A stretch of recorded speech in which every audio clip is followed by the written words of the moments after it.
this Q and force him to flash, but if he can flash the combo, Caps has flash. No, He misses the ult. I think he was just out of range. Caps really playing with fire in this mid lane against Hylissang, and Niski does have to base though. The hitbox is so little, it's so not fair. Any other champion a little thicker and you're just instantly pushed through. Oh man. But I think the biggest problem for G2 now is his bot lane. Fnatic have had perma prio here, they put so much resources from the jungler, they're starting up the Drake, and there's a huge CS differential on this Aphelios who scales super well into the late game. So G2, Fnatic, Whippo flashes in. Stun. Can disable the turret if he wants to. Leaps in. Now the Camille ult coming out as well. It misses the damage, but the turret's still like down. But now, Exec ultimatum, Whippo will be able to walk away. Jankos is on the top side of the map, does have access to his sleep. There's a ward that's going to spot him out, but no flash on Whippo. Should be able to walk out of here. Yeah, Jankos just going to clear away this ward, and the thing is he can't trade the Dragon for the Herald because he doesn't have enough top prio to start a fight. And the guys, I'm going to be honest, have been trying to run a graphic all game, but there's no time. This is a game neck and neck. The balance is there, but Hylissang, the creep's coming in just in time to body block. But now, Selfmade stepping forward. The knockback, Reckless with the sidestep, but he still gets pulled in. He gets punted back under the tower. Deja Hylissang in trouble. Oh, Reckless still alive. The body block on the Calorum Q as well. G2 make it out. Wow, Mickey runs the Right. same play on Hilly again. Both of his Just testing from out Hylissang the has been new punted back into the tower by chat Mickey. It really screen. does feel like As you even can just 6 see, kills onto webcam the block, doesn't work. Mickey, oh, When wonder he he missed his hook He whips shot. the hook shot. That's disaster. Whippo just gets to finish the job. Adaptive defense is, Lagging a but little it's bit. not Yeah, out. that's just normal. Whoa, Whippo again finding the kill on to Wonder. There's so much fights around the map, you know. G2 get an advantage in bot, then Fnatic get an advantage in bot. G2 get an advantage in top, Fnatic answer again. So G2 do pick up the Herald, but this top matchup slowly going in favor of Whippo here, especially after that solo kill. Small mistake from Wonder there. Go on, Portabelt. Keep your eyes on the swirl seed. Will hit the wall and will not proc anything further. Take a look back at this one. Yeah, this is just that top lane play, and the hook shot does not connect on the wall. You hate to see it here. It's even a level advantage for Wonder, but you see Whippo wants to trade with his E right there, And he misses just it. off the big Wow. shield. There's nothing really Wonder can do. He gets CC'd next to the tower, and even with the shield there, it just doesn't matter. More with the 3D maneuvers. Even burned the flash. That's not good. He's not caught up on Season 4 yet. No, he's not. The only real action we haven't seen is in the mid lane too much. Yes, Caps has been doing so much damage to Niski and Hylissang, but the fact that he's around 15 CS up in this mid matchup without the TP is really impressive, but you have to argue that Niski did TP towards top to get the dive going, but Caps is definitely getting an advantage in this lane. And guys, in this brief moment where there is downtime, Fnatic 1K gold lead to Drake up. Twitch chat, this is your time to shine. Who will take this game? Span, FNC, or G2 in chat? We might have a fight right now. It's a so 2v2. Might not be a lot of time to vote. I don't know. Vote FNC or G2 in the chat. Who takes it? And we'll check in on I that think in a G2. moment. At the end of the day, I think This G2 is will take probably the this, but calmest you know, 1 minute of Fnatic gameplay is we've had since this game always started. And the a only strong problem team that no matter G2 who are they gonna run into now is switch. TP disadvantage in mid. Niski did answer I have TP a dive, gut feeling that and can G2 happen will in take mid, it bot at or the top end. because they have double TP But, inside of Fnatic, and they can TP wherever What's they up, want. guys? Hello. This is We're not the hell? excited. Our gameplay Game almost as good as what's going on the screen. Paused. Ah, I see. And that hilariously gives us time to talk about, I don't know, things like what this game means for the players, what this looks like. And while we do have this brief moment, I'll keep you guys updated on why the pause is going as we get more information on it. But in the meantime, I think this is a good opportunity for us to talk a bit about bot lane. And I kind of expected this to just be the reckless victory lap. That's what a lot of people label this as. And while Hylissang has been caught out twice now, we've seen this big CS lead coming in from upset, and the Aphelios is looking very strong. Yeah, it's been a really big deal because I felt like a lot of the early pressure, right, was sent away from bot lane from G2, but then, of course, they ended up winning that 2v2. But then Fnatic, once the Summoners went down, it was all about piling up on Mickey, making sure, I mean, even in the dive that didn't work out in the bot lane, where Hilly died the second time, they still denied a lot of minions. The thing is, I think both supports are just going way too aggressive in the lanes, right? You saw Mickey trying to dive with Alistar with no minion wave, then Hylissang tries to dive between the tier 2s, gets Deja Vu and punted back. So I just think the supports kind of have that meme, you know, they're both kind of holding hands, let's keep fighting, and then they both keep dying for it. So the events just keep going back and forth in the Fnatic bot lane. Look, their bot lane partners, their AD carries might have changed, but the sports play the same way. Like, this is the same thing we were talking about in 2020. We don't care about the nameplates next to these guys. This is really the Mickey X versus Hylissang show. That said, we do have an update on the pause. G2 reported connectivity issues. League officials are investigating. We'll keep you posted as there are any more findings or any more updates. But in the meantime, we'll kind of just hope this comes that's to a valid argument. Now, we already broke down that replay on the top side. But a bit sad that there's actually this connection problem, really. Yeah. This game because it is just Why? been a bloodbath in both side lanes. And Why I look at even? this and feel like Wonder has to be hitting himself on the back of that play, because even in a matchup where he was getting bullied so often, he found a good opportunity to get a good trade. But if he messes up at all, it just feels like this lane is instantly just against him. Yeah, I mean, I think to I'm be gonna fair, like, make that missing the hook shot like that should really not be happening. You know, missing an auto here and there probably doesn't mean a solo kill at the end of the day. But yeah, that one's definitely going to sting for him. This matchup can swing either way, you know, especially if one side does build up an advantage. So seeing it even out makes things a little bit more spicy. That's why we had both junglers sort of around that area. Yeah, I think when the Camille gets 1-2 items, we'll see her start to winning the side lane a lot more. But if the Volley Bear gets gold for free like that when they're getting solo killed by making a mistake, then it just gets harder and harder for the Camille to ramp up and start pushing his Volley Bear in over the side lanes. You know, Aphelios is ahead 20 CS. There's been a lot of action towards the bot side, but how big Air can with really the Thresh like scales make so well into the mid game. You know, these mid waves, Aphelios can just pop the wave. He has the Thresh Lantern in case he gets engaged on. So going into the mid game, I think G2 might struggle a little bit just because of their wave clear in general. But Caps is like the kind of like the stone for them right now, the rock that they need. Who's actually winning mid. He's doing pretty fine overall. Without TP, he's actually pushing this game quite a lot. So he can move around the map and try and impact these side lanes too. Yeah, and playing off of a good bubble. Money. Love those skills later on. Money. You and your despicable play off that money. Sweet. I love it. Yeah, I like it when you're fed. I don't like it so much when you're because you're playing it support and it doesn't do anything when it's not fed. But we do have picks and bans in front of us, and we also have update on the chat. Actually gonna play a game of League. Vote, and as we did, everything broke. So maybe we're at fault here for the. Nah, I'm kidding. But 63% in favor of G2 esports. So G2 which is a esports surprise. But I was clearly said. Would expect when everyone was kind of heralding I don't want to become like a League streamer. The next big thing, the final evolution of G2 esports. At the end of the day. And Fnatic, a team that I think people might have been skeptical heading into the game. After you watch this early game, you're like, oh wait, Fnatic can match toe-to-toe with what G2 brings. Yeah, to be perfectly honest, like, this is the type of game that I was expecting, a bloodbath, right? Like, even though I think a lot of people will look at a lot of other Fnatic games, they would say, oh, they see some mechanical issues, maybe some decision-making issues, they're always forcing the issue. Well, that's also a lot of what G2 like to do. So, like, these two teams are never going to back down. We said it was going to be a bloodbath coming into it. It definitely is delivering. And for me, the most interesting thing has been seeing the teams just instantly acting when they have pressure. It hasn't always worked out, like the over-forcing around the dives in the bottom lane especially has been an issue. But these teams, once they see they have a numbers advantage, they're instantly attacking the side lanes. Yeah, this game's so even, it's so hard to say how the game's going to progress. By my will, oh shit, okay. Shall be finished. Bot where both supports just keep going so deep, but I think the fact that Fnatic's making these plays, going in between tier 2 towers, TPing into top tier 1 to get 3-man dives off, shows that they're here to fight, they're here to play. I mean, they're playing pretty fantastically so far. By my will, getting Q and punts into the tower. So if you argue based off of pure making for plays happen, I think opponent. Fnatic's obviously ahead, because the only way they will that G2 got kills was basically me. Mickey X punting Hylissang to the tower twice, and the other side Fnatic's actually practically looking for plays. Absolutely. That voice doesn't fit on her anymore. Not with this character. As it stands before we head into this pod. Doesn't fit with her. She should sound a little bit more like. Nothing can hold me back. To kind of examine the state of the game holistically. This view's perfect observers. Thank you. Yeah, because again, I think the big difference we've been mentioning is that CS really? 20 CS up for upset. I didn't really want to start back into lane. It actually looks like Hylissang has a freeze ready to go stuff. bot side, so that's going to be even worse. God damn it! Okay. Yeah, I think the highlight thing here is vision, guess right? we If you look are at vision across the map. Just switching over here now. Hylissang have just based, they picked up pink. So although G2 have vision around the mid side, bot side river, where Mickey is currently, I think that's going to get sweeped out soon by Fnatic. If Fnatic can keep this bot push and Selfmade comes out of base with more pinks as well, and they control this whole bot side river, I think Fnatic's at a good.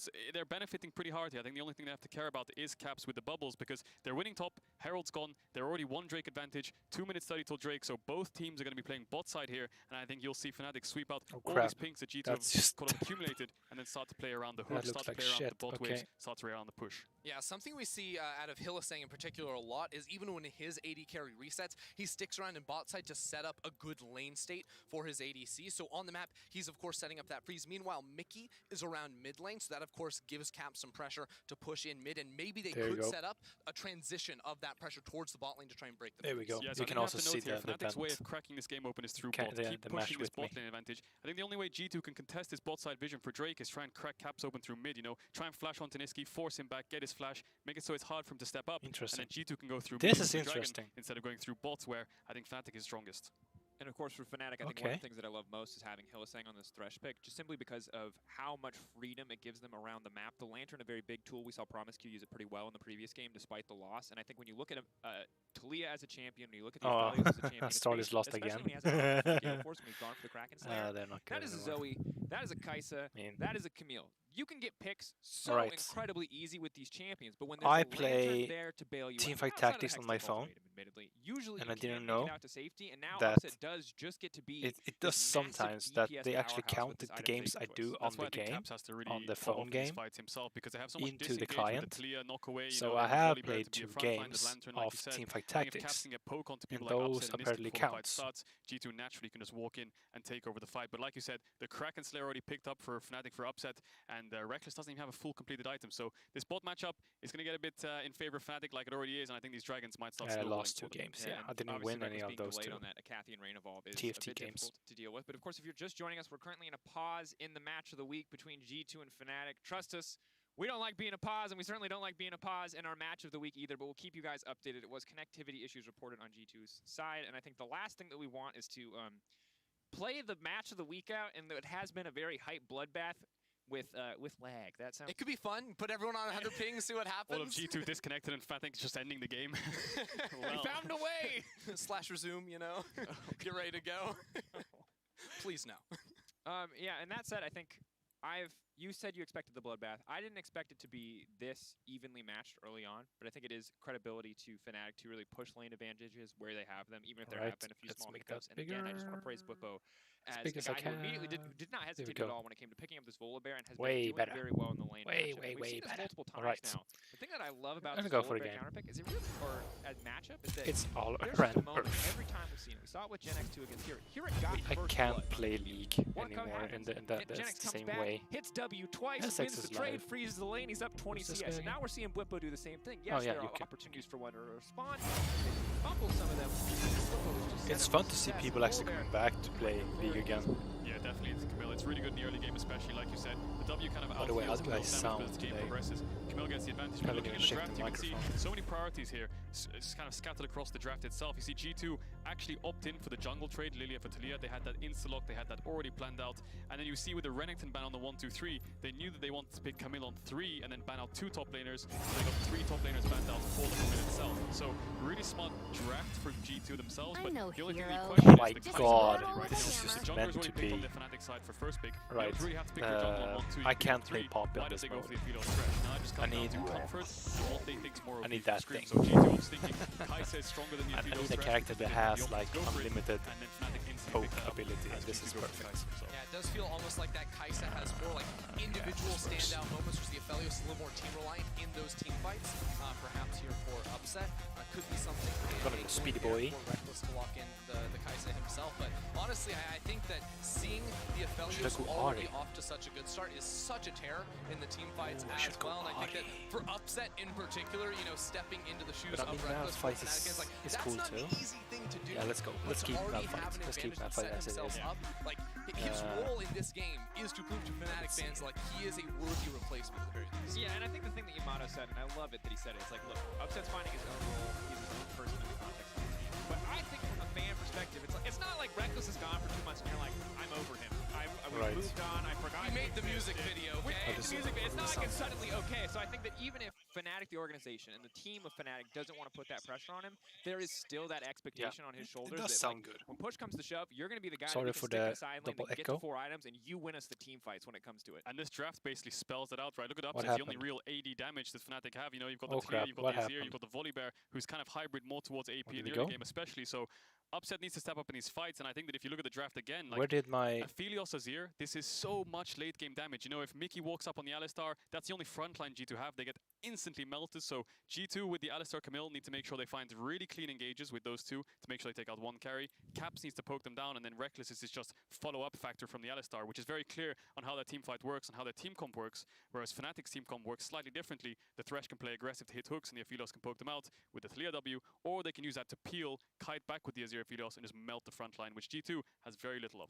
Exactly, and I think you guys were mentioning earlier, like, the value of having the Thresh Lantern versus, you know, a Lilia sleep, or more importantly, that Zoe sleep, but also from Summoner Spells, Upset's going to be rocking the Cleanse as well, so I feel like he doesn't even have to really worry about a QSS in a game like this either. Like, he can focus a lot on the DPS and just be that huge stat machine, the teamfight Aphelios, the 200 years that we all know and experienced teammates. Maybe that's a strong word. We loved it. It's not quite as crazy now. Yeah, it's more like 150 years now. I think it got a little bit tuned down. Yeah, we kind of... Is that how time works? Nico. I mean, technically, we chrono baked earlier. We went back in time, so you could do that with nerfs. That's kind of like. If they nerfed him, is he more years now because the design team now has more experience? So does that mean that more years on Aphelios is We're going to have to get Drake and Dur on the case. I think they're the only ones that could crack this. Probably. All right, guys, I'm sorry to say, but while we wait for the game to resume, I'm very excited to hear from Quickshot and Vedius, but we'll keep you guys posted on the pause and everything that's going on as we get updates. So in the meantime, let's hear what Quickshot and Vedius have to say about this thrilling game.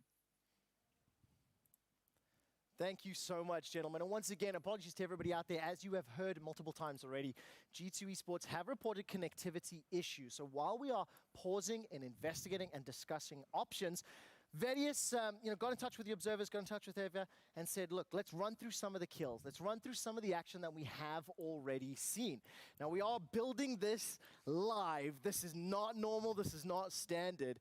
So, Vedius, where do we want to start, and how do we want to run through this? Well, first, I just want to check. Observers, if you could give me a bit of a wiggle, if you could tell me that you can hear me, that would be absolutely fantastic. I've done this with my observers a few times, and normally what we'll do is we'll go to each of the plays, we'll have a look and see at how... There we go. Thank you very much, observers. 98%. Very, very cool. So, I'm not going to be able to draw on the screen for you guys. I do apologize about that, but there's been a lot of action in Fnatic versus G2, if you hadn't noticed. And so we thought that it would be fun to go back, look at some of these kills and actually do like a deep dive, take our time exploring some of the lane states, having a look at that. And because we have our observers with us, we're going to be looking through. So how about we jump to the first kill and we have a look at how that one broke down. Because the early laning phase, there was a lot happening. So our observers are going to jump us over to either, it was either in the bot lane or in the top lane. I forget which kill the first one was. If we can start rolling through the replay, we can go at double or 4 times speed, just so we can get the lay of the lanes. Within a few moments, we will see the first 2 kills from G2. They kind of came in simultaneously, top and bottom, to be fair. And we'll obviously be taking a look at the specific setup. But what did you make of the early attempt? I jumped into the game like 3 minutes in, so I missed a bunch just get a little bit of information in the enemy jungle, see what G2 is up to, what their pathing is, and where they're going to be starting. So obviously we noted that G2 starting up on the bot side. They want to go up towards top. Jankos wants to try and cover this mode. I don't use trinkets. I use the Oracle lens because it's more fun to scout around and pretty much find and of course, just for Eva, lanterns. Just before we do get to the kills, perfect timing here, slowing it down, and you can already see the initiation. Level 2 and Wonder's already got the advantage against Whippo. Alright, so let's have a look at exactly how this one happens. So first you'll notice that he has hit that level 3 mark. He's very close to the tower, but he wants to try and take advantage of the level difference between the two. So he lands the stun into the auto reset, and he actually hits the true damage into the shield, but realizes that that's okay. I think one of the biggest turnarounds here is this point right here, where he actually gets his passive back up and available. At this point, Whippo realizes that he can't win this trade anymore because all of his cooldowns are gone. But Wonder's Q rather is just about to come back up, which means that he gets that additional damage and is able to get that outplay. Sorry to interrupt you, but we do have the magic of the Observer tool. So can we rewind 15 seconds, 20 seconds, and let's actually watch this bottom lane. Can we go a little further back there, Eva, and actually watch how the setup happens that Mickey and Reckless are able to pick up a kill for themselves? So the very first thing to note is we saw Reckless and Mickey giving a pull over to Jankos, which means that they get to lane late, and it means that they're going to get that level 2, obviously a little bit delayed. So Upset and Hylissang took advantage of that, and they start stacking up this wave for a push. The risk, of course, is that Talia could also come over and threaten a dive, maybe even zone them away from the tower. So a hook initially comes out. At this point, Hylissang is very close to the tower. He just draws tower angle. Such great awareness there from Mickey to realize, hey, Hylissang has slightly overstepped. I don't think that hook was very egregious, but as you noticed, we got a little too close. And fuck. Very quick. And I died first. Pause it just there. It's okay. It's okay.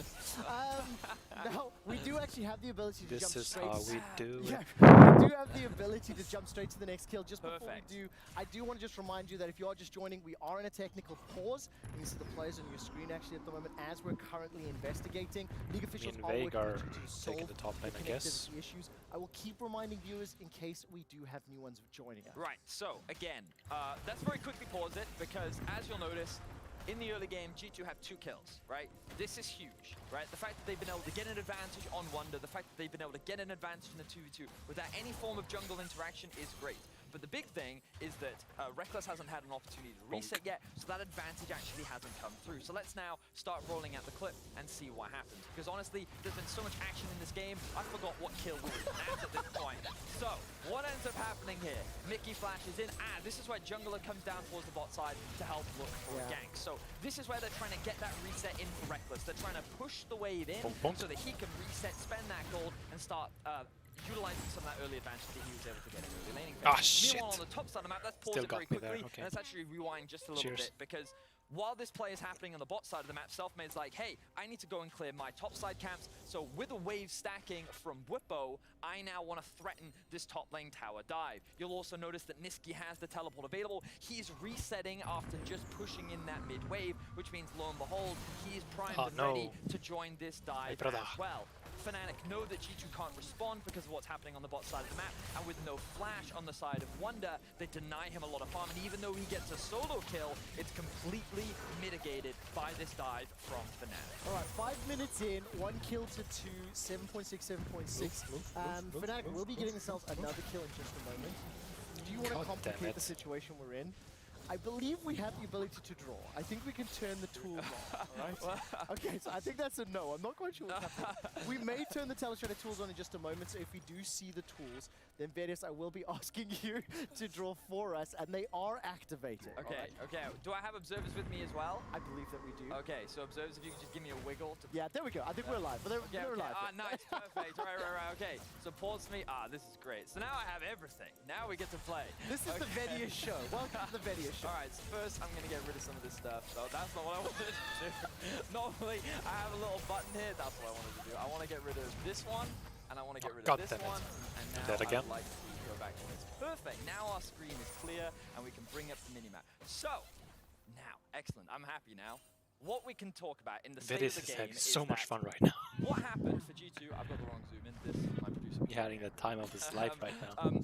Because of the kill in topside, this was obviously going to be very bad for Fnatic. So what they needed to do was try and mitigate the pressure, and so that's why they set up that dive up towards the top side of the map and removed it. I'll go with that. On the bot side, it wasn't Reckless that actually got the kill. If we can quickly bring up the scoreboard and show the item difference, it was Mickey that got that kill. So while he does come back with a pickaxe, you'll notice that because Upset was still able to get a lot of farm, he actually comes back to the lane with the Moon Quiver. So that bot lane difference is also mitigated. So what could have been very bad for Fnatic in the early game, they actually did a great job of handling and turning back around so that the lane is neutral. Let's now run this replay. Let's get rid of the scoreboard, and let's actually see what happens in this play. We'll notice right now that Jankos is on the top side of the map, Selfmade is on the bot, and the first thing I want to highlight is no summoner spells for Mickey because of the play that he made underneath the tower. The wave is in it. Let's pause it right here, right? So this is where for G2, it's in a very awkward spot. I'm sure many of you in your solo queue games have been in this position before where what you want to do, and not you'll normally do, is you'll walk up to here and you'll just be like, you know what, if we kill these minions, we'll be absolutely fine. And that is exactly what this duo is looking to try and punish. Come on, try to get at least one of them.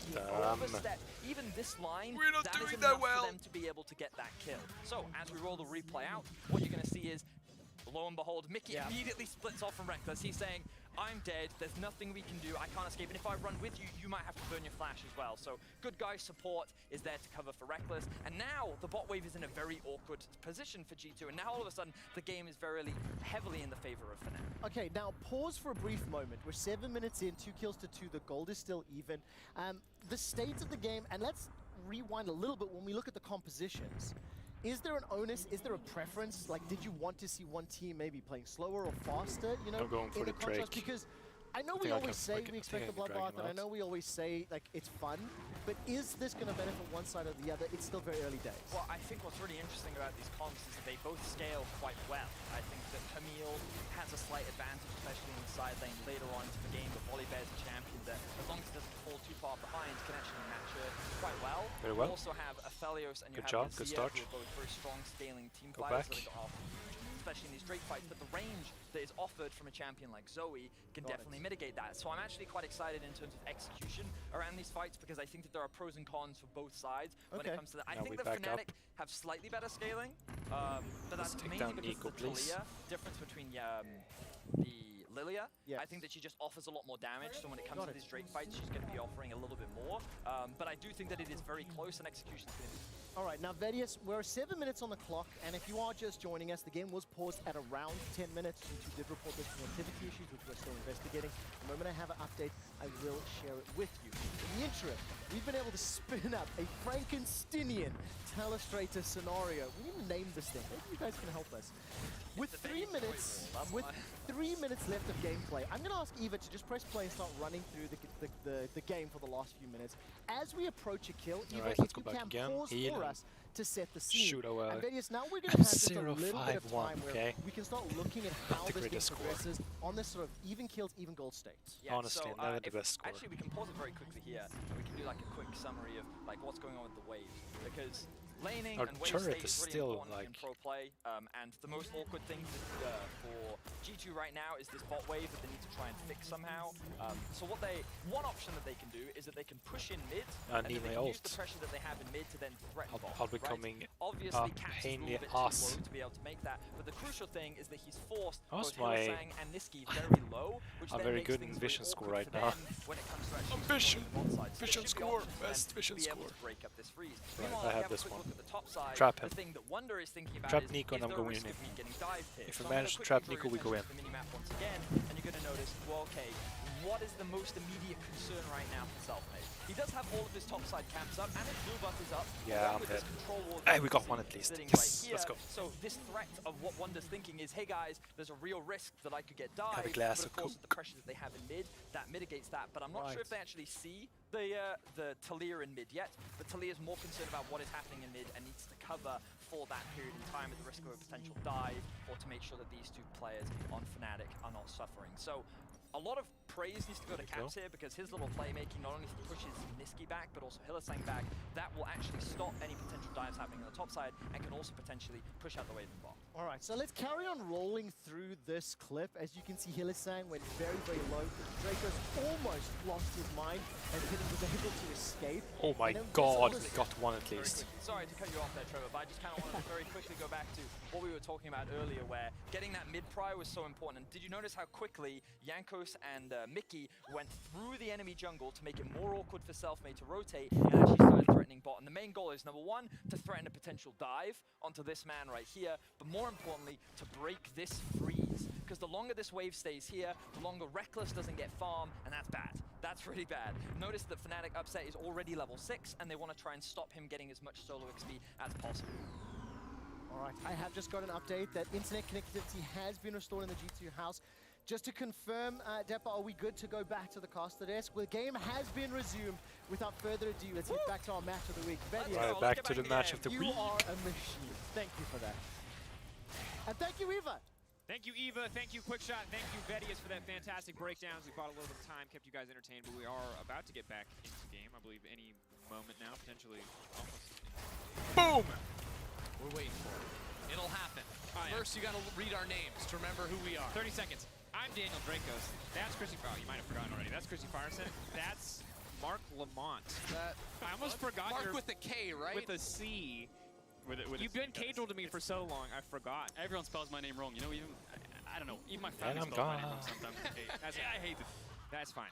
It's what happens. You know what I mean? So in America, we spell it with a K. That's all I'm gonna say, and I'm adjusting. You know, it's something to get used to. That said, you're not here to hear about Casual, as exciting and interesting as Casual is, or even Ender or myself. You're here to hear about League of Legends, and we are just a few seconds away from getting back in the game. And to remind you, if you're just joining us, again, apologies for the technical issue. Actually, if you're just joining us, you're probably fine. If you've been here, sorry for the technical delays. If you're just joining us, you're right in time, because we're getting back in the game, and we need to talk about what is happening.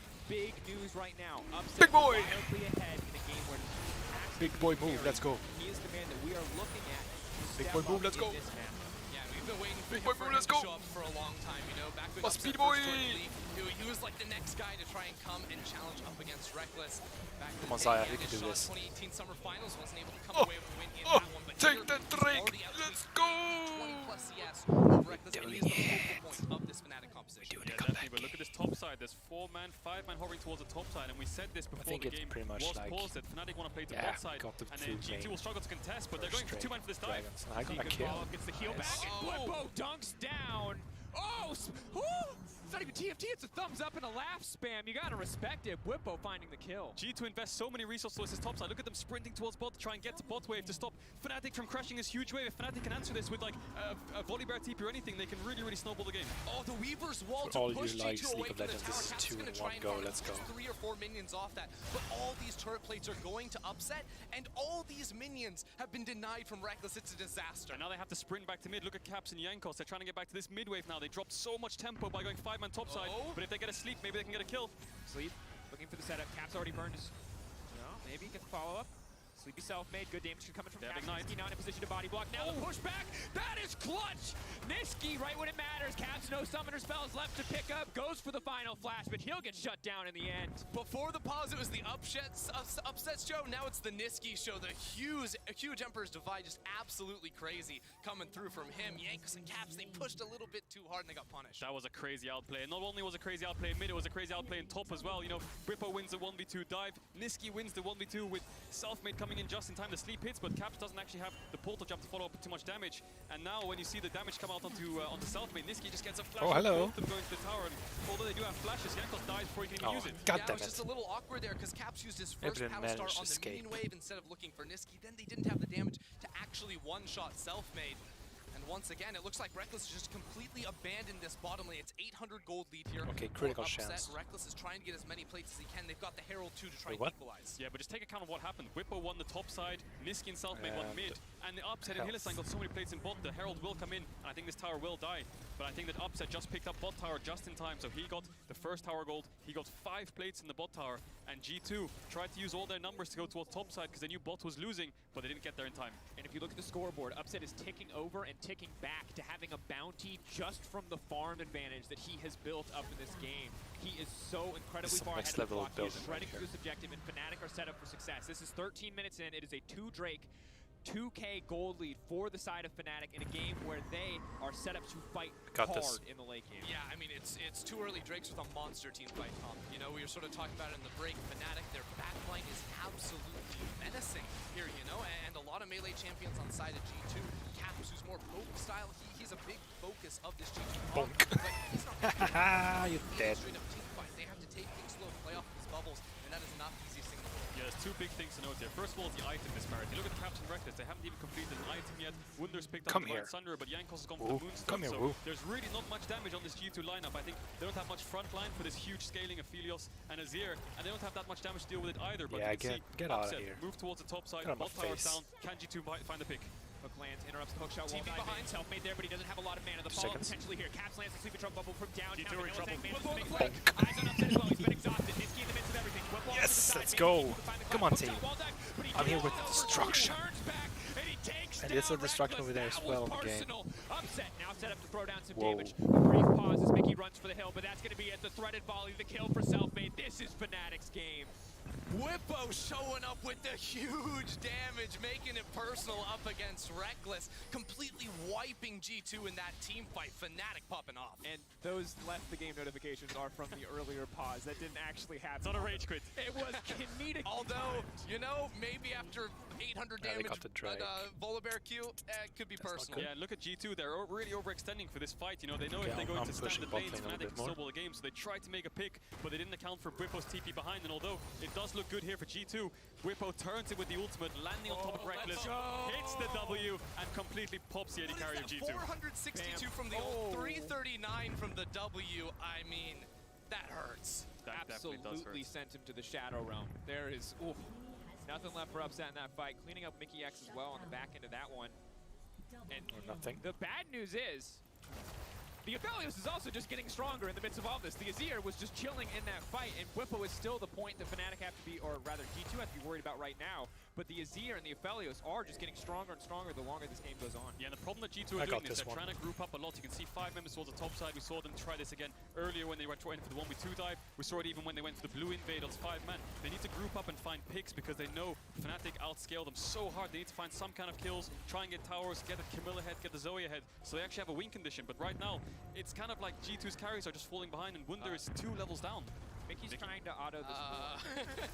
Get out of there, buddy. No. X-Flash is smashes over the wall. Okay. Yeah, can't pick a fight with that guy at this point in the game. And, you know, honestly, you're talking about G2 finding picks. I feel like they're really unhappy that it's an Infernal Rift, right? You know, Zoe finds, you know, so much value out of having those walls. Now they're cut in half. There's less rush to work with too, but now G2 just sprinting at Whippo. Look at them again. Another 4-man play Look at me, I'm a towards speedy bot side. boy. He's even catching midway. Running away. He has no flash. The sleep's coming in. Bit of a sleep. Epic Unstoppable boys. now as he goes into the tower, but Wonder following up. Whippo's still very tanky, but there's more than enough damage to finish the job. That's the shutdown, but the one-for-one trade back.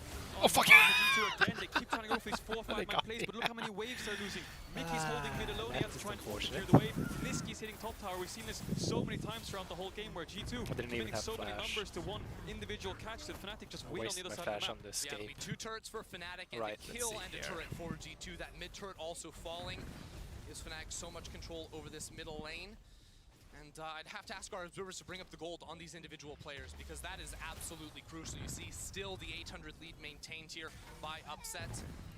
And the top side of the map too, Whippo really getting out to a lead over Wonder. I think the important thing to note is, because Fnatic was winning out on the map so much, they picked up every single neutral objective. Yeah, and that's so big. Apart from the first hell that went mid, G2 haven't really been able to touch these neutral objectives. The Moonstone Lilia is down a level, doesn't have that much gold compared to Talia, who's 1,000 gold ahead. I just don't see G2 having enough damage to be able to deal with Whippo, with Hylissang, and actually out-damage the carries of Fnatic, who are scaling so quickly in this mid to late game. The XP level difference with wait for trying to find anything to get them back into this game. Yeah, that was worth it. Down here again. Right. I mean, the more I think about it, the more I think G2 lost to a bit of RNG here with the map choice too. You know, just trying to figure out how they can camp inside these brushes because you saw Cap wanted to move down. Mickey was thinking about walking into that red side jungle, but it's just such open terrain there that G2 really don't have much to play with. Yeah, G2, 3k gold down. They're looking for all these picks, but they haven't been able to find them, and every single time they found it, it's been a 1-for-1. But now Fnatic pushing forward, trying to get some vision in the bot side jungle, trying to open up this game with the gold lead they've accumulated, trying to get this third Infernal Dragon, which I think G2 will trade for the top tier 1. Let's go. For the start of the season, Fnatic's games were messy, so many individual plays, so many individual mistakes, but here we see the benefit. As they've been testing their limits, they're finally prepared for this matchup versus G2. They're winning out in so many of these individual trades and so many of these individual plays. They trade their top tower for their third Drake of the game. And this whole split long, Fnatic have been very confident in their play, you know, on social media, saying that this is the way they want to play. They're going to continue to commit to it. And you're seeing that pay off here, 4.5 minutes away from a deciding Infernal Soul fight. On red side, G2 have so little options to actually enter into the room. See that. I asked you before, friends at home, and I'll ask you again. The game stayed very different from the last time I asked, but who is going to take this game? Fnatic or G2? Spam in chat. Fnatic at this point, no doubt they are favored. They are 3k ahead. They are 3 Drakes up. Tied in towers, but that's just about it as they double the kill score of G2 Esports. Oh god, this will be a tall task if G2 want to come back. Yeah, definitely. Look at the top side of the map for Fnatic. Look at the level difference. Selfmade 2 levels up, Whippo and Niski up 1 level each respectively. And look at the items as well. Upset's got 2 items. Niski's completed his mythic item, and they're scaling so quickly into this late game. Not only do they have the Infernal Soul that drops in 4 minutes, but they also have huge item disparities. They have huge scaling numbers compared to G2. So G2, they have to keep trying to do this 5-man play, trying to find picks, get some vision, and try to get up to the objective first, because control is a resource, vision is a resource. These kind of things help you set up the dragons, and they help you win the fights. Yeah, and for Reckless, rather, it feels like such a difficult situation to try and team fight up against Fnatic, because you know you don't want to be, you can't really be diving into the Fnatic backline, playing off minion alone. All those champions can push away. Minion. Very strong at facing off into, and also, you know, there's going to be this Volibear just sprinting at him every fight, and there's not really good peel options when Mickey is on the engaged dude. Hang on, they're starting up the Baron here. Cap doesn't have TP, and G2 are going 5-man bot side. Wunder is on the top side of the map, but Fnatic shred this Baron. Yeah, Upset has Crescendo, so it's down below 5k. Moving slowly. Mickey's not even going to see it. They're going to get Hylissang waiting in the bush. Maybe they get a pick to follow up, but are you kidding me? Fnatic, they're going to look to grab a little bit more. Lantern coming in a little bit late. Mickey punted back. Hylissang maybe overstaying here, but Upset has the perfect setup. If he swaps to Gravitum, he can get the CC follow-up to kick a fight off. Wonder just going to get deleted. Oh no, this is not a fight that G2 can afford to take. Whippo into the back line. My God, the 1,000 pierced bear just shredding through G2. Whippo's just an absolute machine. I was trying to be sneaky there. And that's all it takes. revenge for Fnatic and Rebirth as Upset makes his mark on this team and Willow shreds through the fight. All that's left are the former Fnatic members, Caps and Reckless, while Fnatic with this 20-minute Baron are just blitzing down that top tower. Caps, he's looking for more, but he's in trouble. That's pulling back. Reckless quality. flashing forward, you can't do that. And he makes it work anyway on the 1-for-1. Team is coming in. Fnatic don't want to stop here. Whippo joins the fight. Can he catch Caps? He does have the flash. That's a fast bear. Sleepy. Caps. Oh, he's gonna start with fast. Waiting to get anything else down. He goes out. He comes back in. And there goes down. Caps. Wonder also going to use his TP in that instance. Tactical speed not going to connect. Whippo now stepping forward. That's going to be the stun. Mickey on the way in. But still, Wonder going to be able to back off. Hylissang coming in to back up Whippo if necessary. But finally, after minutes back-to-back of fights, let's get the Titanic Hydra. Yeah, non-stop fighting. The gold lead's gone to almost 6,000 now for the side of Fnatic. Report I think Lux their toxic. tempo meter was on Dracos. They saw that G2 was going 5-man bot side. They instantly started the Baron, and with the Zero Phelios, they one-shot it. And not only did they get the Baron, Whippo even wants to base here and just use the Baron to siege down the towers, but Hylissang finds a pick. The fight starts, and Reckless and Caps just can't do enough to win the fight. Fun. Yeah, honestly, it looks like it might just be a 1-for-1 trade at the start, but Whippo is an absolute machine here. It's crazy. The AoE damage from his ultimate, he's even about to be put to sleep, but the DPS from this man is absolutely unkillable too, even when he's being put to sleep, Cade. Yeah, picks up a double, finishes the fight here, and then decides to base and TP back into the fight to try and catch Caps later on into the fight. But like you said, Caps and Reckless are the only ones standing, and they just couldn't find the kills. Another victory in the bag. These carry performances from Whippo. I did my part, sacrificing myself for the team. Building up, giving them the alley. You know, in those games, it hasn't always come through, but Fnatic that's my role, such a big lead that him on the front line, it is looking unstoppable. And this was supposed to be the game where it was the upset, you know. We had the Aphelios thrashing right. the bottom lane, I'm gonna give it to the Viego for the patience on the early game. In Whippo's first split in those top lane matches, Me just barging in. Back and forth, but this time around, he gets the Volibear, often considered an even matchup, but it's not needed for Whippo. These are the three important things here. Yeah, G2 pushed in bot. They Two have more some games. kind of priority around this objective. It's the 4th Dragon for Fnatic, but Fnatic just want to go for the base. G2 don't have any wave clear, so if they base too late, they can look for an end. You know, Fnatic are coming into this tier 3. I think they're going to drop the Infernal Soul perhaps and just try to go for the Nexus. Yeah, I mean, Fnatic, they have a cannon minion. They've got a full wave here. G2, you have to. Yes, there's an Infernal Soul on the map, but Fnatic is going to stop. I think they're going to try and pick up the Drake before they try to base, but I think they're going to get the soul. The Baron is off, so they could try and turn down here, use it to the Are they going to get the soul? Use Whippo's Volibear to try and get in this fight, but I think they're too late. Looks like they're trading an inhib for the Infernal Soul. Oh, G2's interrupting getting them the soul. Oh, okay. They're stealing one. They interrupted the soul. There's no way for Fnatic to work with, but they're looking for Wonder. G2 are kind of stuck here. They can kind of fight. Again? If Fnatic step too far forward, they can look for an engage. They'll maybe use the wall to try and block them off. Hylissang's trying to look for an engage. Oh my god. This'll be a slaughter. Yeah, let's go blitz. Let's go blitz. Do I have another skin on him here on the server? I have the goalkeeper in Nordic East. I don't have a skin. Huh. That's odd.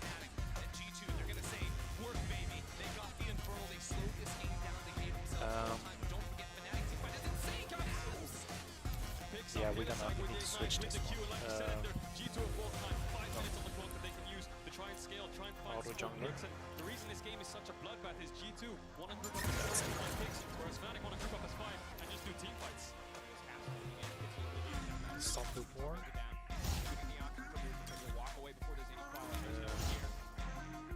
If G2 are going to stand a chance, it has to be the Caps Clinic, right? Like they're outmatched in the team fight. They're down in terms of itemization, but Zoe can do some beautiful things even from behind the long range throws. I think that should be better. Right.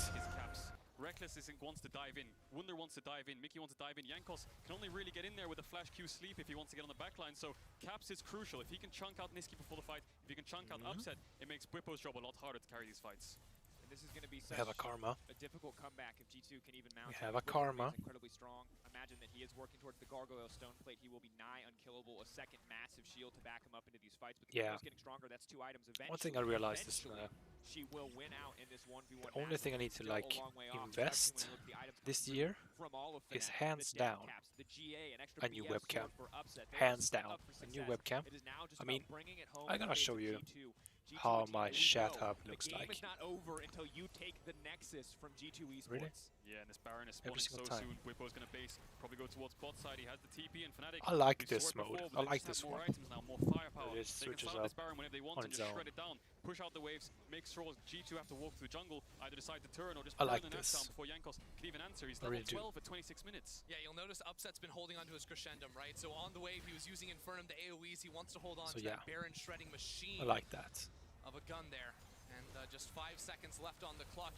Again, on Infernal map, it's so hard for G2 to get through their jungle. It's all this open space here. Glory. Pass on through and Fnatic. The Nashra meta.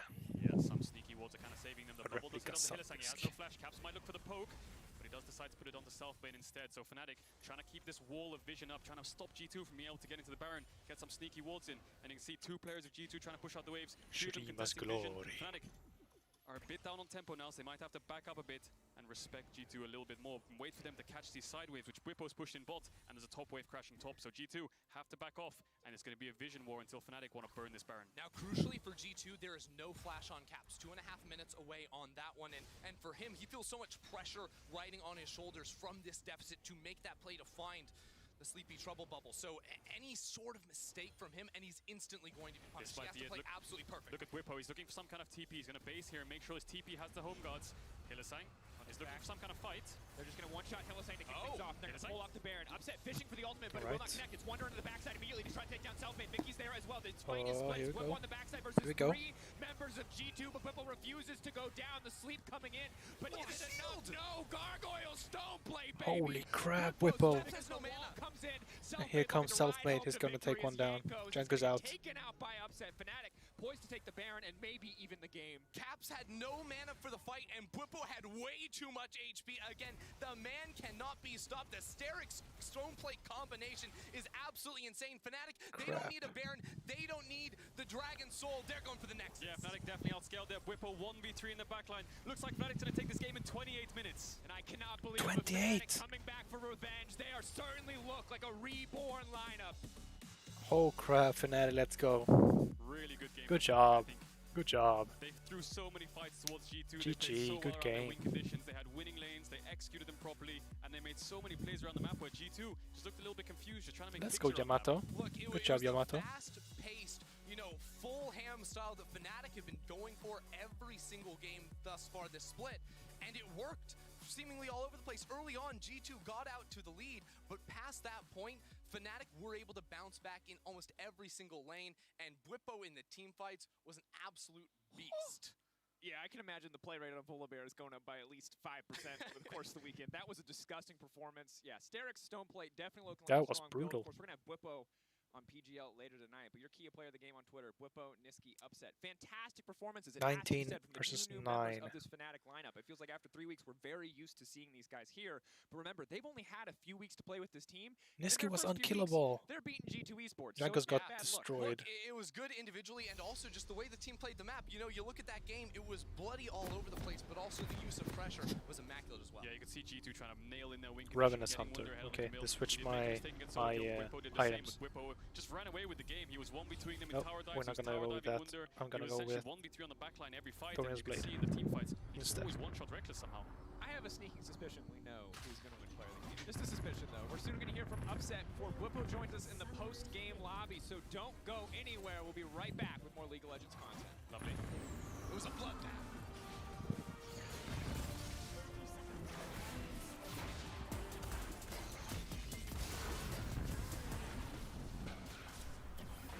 Come here.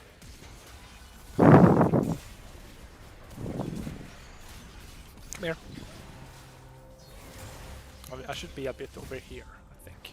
Oh, I got the trinket. Come here.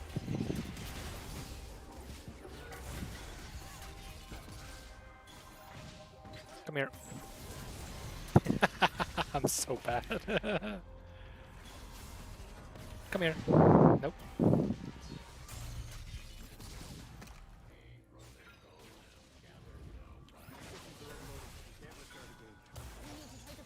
Thank you, Karma. We're starting to lose our mind. Captain, we cannot go back to Elo Helm. Last time it took us months to get out of it. Initiate break protocol. Hurry up!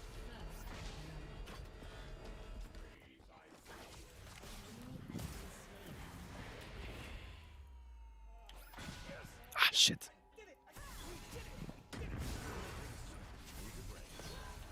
Come here. Oh, that's a blind hook. Let's go. And we got Wukong. Let's go. Hello. Perfect assists. I'm the king of the hooks. I am unkillable. Right, I'm going back. I think we should push top lane, the entire team. Back to the trinkets. The Oracle Lens.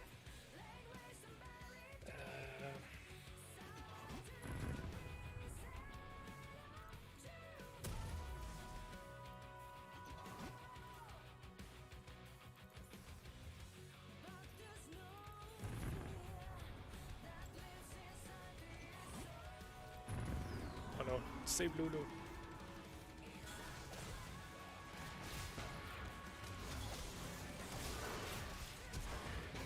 Come here.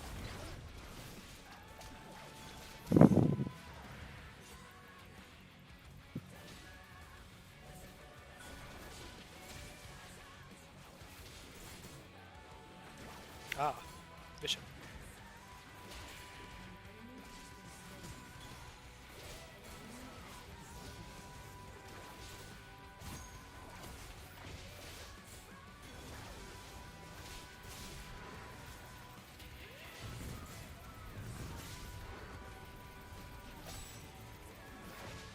Come here.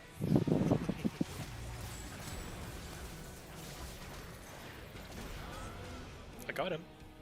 That's positive. I got him. Let's go.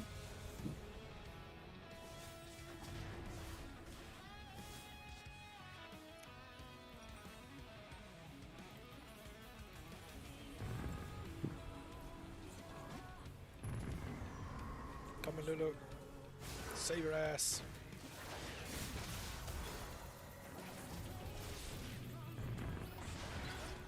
Oh shit, I forgot that line.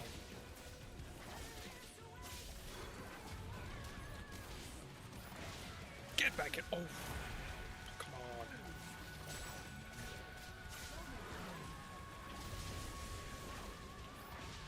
Get back here. She was faster than her ability.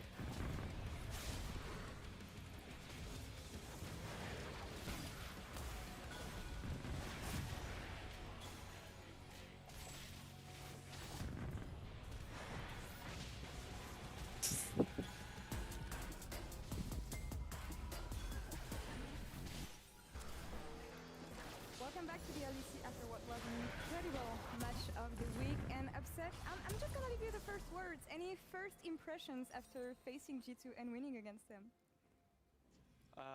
Yeah, just pretty happy with how we played today, especially in comparison to the other games we played so far. I think I'm gonna push mid. There's nobody here, so I'm gonna push it. Viego had a fantastic performance. Honestly, everyone on my team played really well. So yeah, just super happy we got the win and super happy about my team. How they played.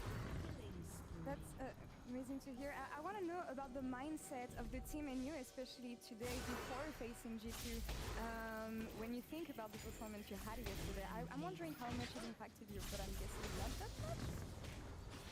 Well, yesterday, I'm gonna go after the game, fully we upgrade reviewed a lot the and we realized that the enemy towers deal actually more damage to us than the enemy champions pre-15 minutes. So we just said that we don't want to die to towers as much anymore. And once we realized this, it was like a magic moment, you know. And Hilly still, from time to time, took some tower shots and died, but the rest of the team didn't die to towers as much. So now I think we have figured it out finally. Life of a pro player, learning new things every day. Who could have imagined it? But okay, focusing more on the game you had today. What made you better than YouTube, statistically and in-game? I am the best mid laner in ARURF. I think top was very explosive, but we No, I'm not. getting really far. I'm just lucky there. And on bot, even though the enemy tower was really strong, we managed to also get a very big lead, and Oscar, I mean Selfmade always has very good pathing and gets the lead in the jungle, so from the early game we were already in a very good spot, just everyone getting their own leads and trying to play together. And then our fight execution later on in the game was good. I think we knew what we wanted to do with our champions, and it was quite easy to play with the lead we got from the early game. So yeah, just solid play, and enemy had like losing lanes or whatever, and it kind of snowballed. Alright, come here though. Was there a specific moment in game you were like, okay, we can take this one, we just need to keep focused and stay calm and collected? So and much yeah, goal now. That's great. Yeah, especially basically in the pause, we all had like this realization that if we don't make it too crazy, we will very likely win this game. So we felt pretty good about ourselves with our chances in the game, and we all said like calm down a bit because our games tend to go very crazy and 1 million kills. So this time we wanted to take it a little bit more slow and just make sure we play the macro game as well. And yeah, it paid off. Indeed, but talking about you, Upset, I'm gonna be very honest here. I feel like you entered this year with very big shoes to fill, and I'm not even gonna compare you to Reckless on the Rift. I'm just talking about the media noise about you guys and Reckless joining G2, and the fact that you had to replace him, and the fact that he's historically known as oh no, wait. Player for I thought I had her. No! How did you adapt through this pressure? I missed it. Feeding with a new team, so Totally blew that. Too much noise for you to have you focus on. So did the pressure affect That's you good. Being compared to Reckless, and did it play for you entering the game today? No, it didn't really make a big difference for me. To be honest, I was just super happy I got to join. I have something in mind right now. Let's go. Great players in the team, and I didn't feel like there was huge pressure on me because the pressure feels way less when you have belief in your team and you know that you are surrounded by really good players. So I just felt really happy to join Fnatic, and too fast. I have played with Reckless many times. I never felt too scared of him. I think he's a very good player, but his playstyle is a lot more passive, so I don't really feel that pressure playing with him. I actually quite like it, so it's always like a good experience. Thanks for the shit. Either I learn something or I get some CSD, so yeah, it wasn't a big factor for me today. I love everything about this answer, and I'm going to give you the final word. Is there anything you would like to say to the Fnatic fans team watching you entering so far and today to the matchup? Yeah, thank you for supporting me. It's been great so far. You're welcome, Silas. Need to have a Hilly. Sometimes it looks like he's dying a little bit too much. Shit. There's genius behind the madness, and he's doing a lot for the team, so give some love as well. He's a great support. And yeah. Damn it. Just thank you for the support. Oh no, Morgana got that kill. Damn it. Some nice words to the fans and unlucky. your support as well. Upset, thank you so much for the interview, and congrats on winning match of the week against GG. Yeah, thank you. Goodbye. You're welcome. Goodbye. Bye-bye. And yeah, we're gonna take one last break, and we'll be back in a few minutes for the post-game lobby with Whippo. See you guys. Oh, it's Whippos then. Alright, Whippos next up. Nice.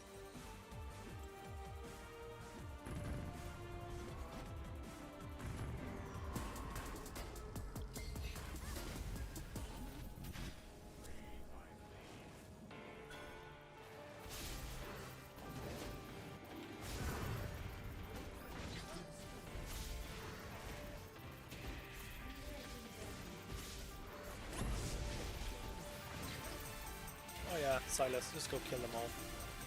We'll take this dragon. It's okay, dudes. It's the weekend, my dudes.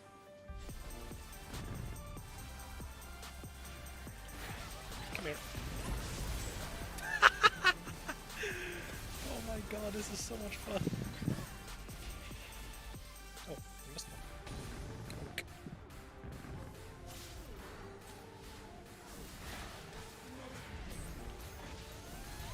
Nope. What's this shit?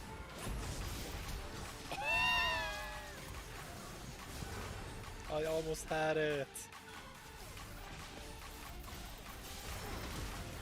Bonk. moves up.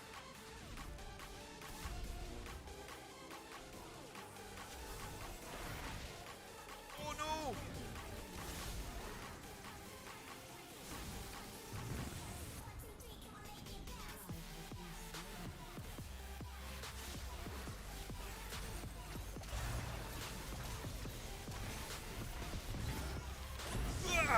Nope, that wasn't strong enough. Rogue is leading the series, that's cool. G2 second, Schalke second, Fnatic, Mad, and XL fourth. SK Misfits, Astralis with Vitality. Yeah.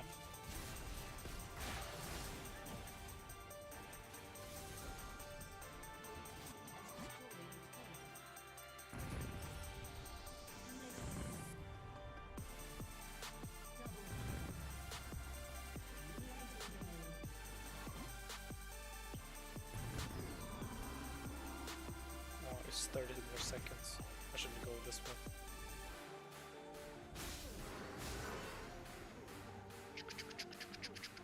Here comes the choo-choo train.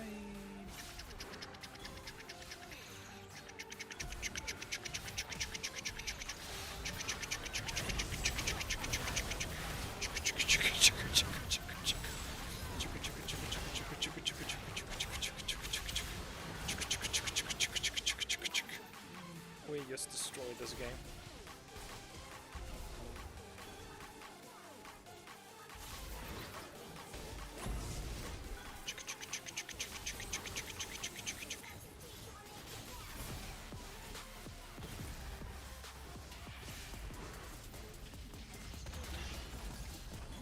Oh crap.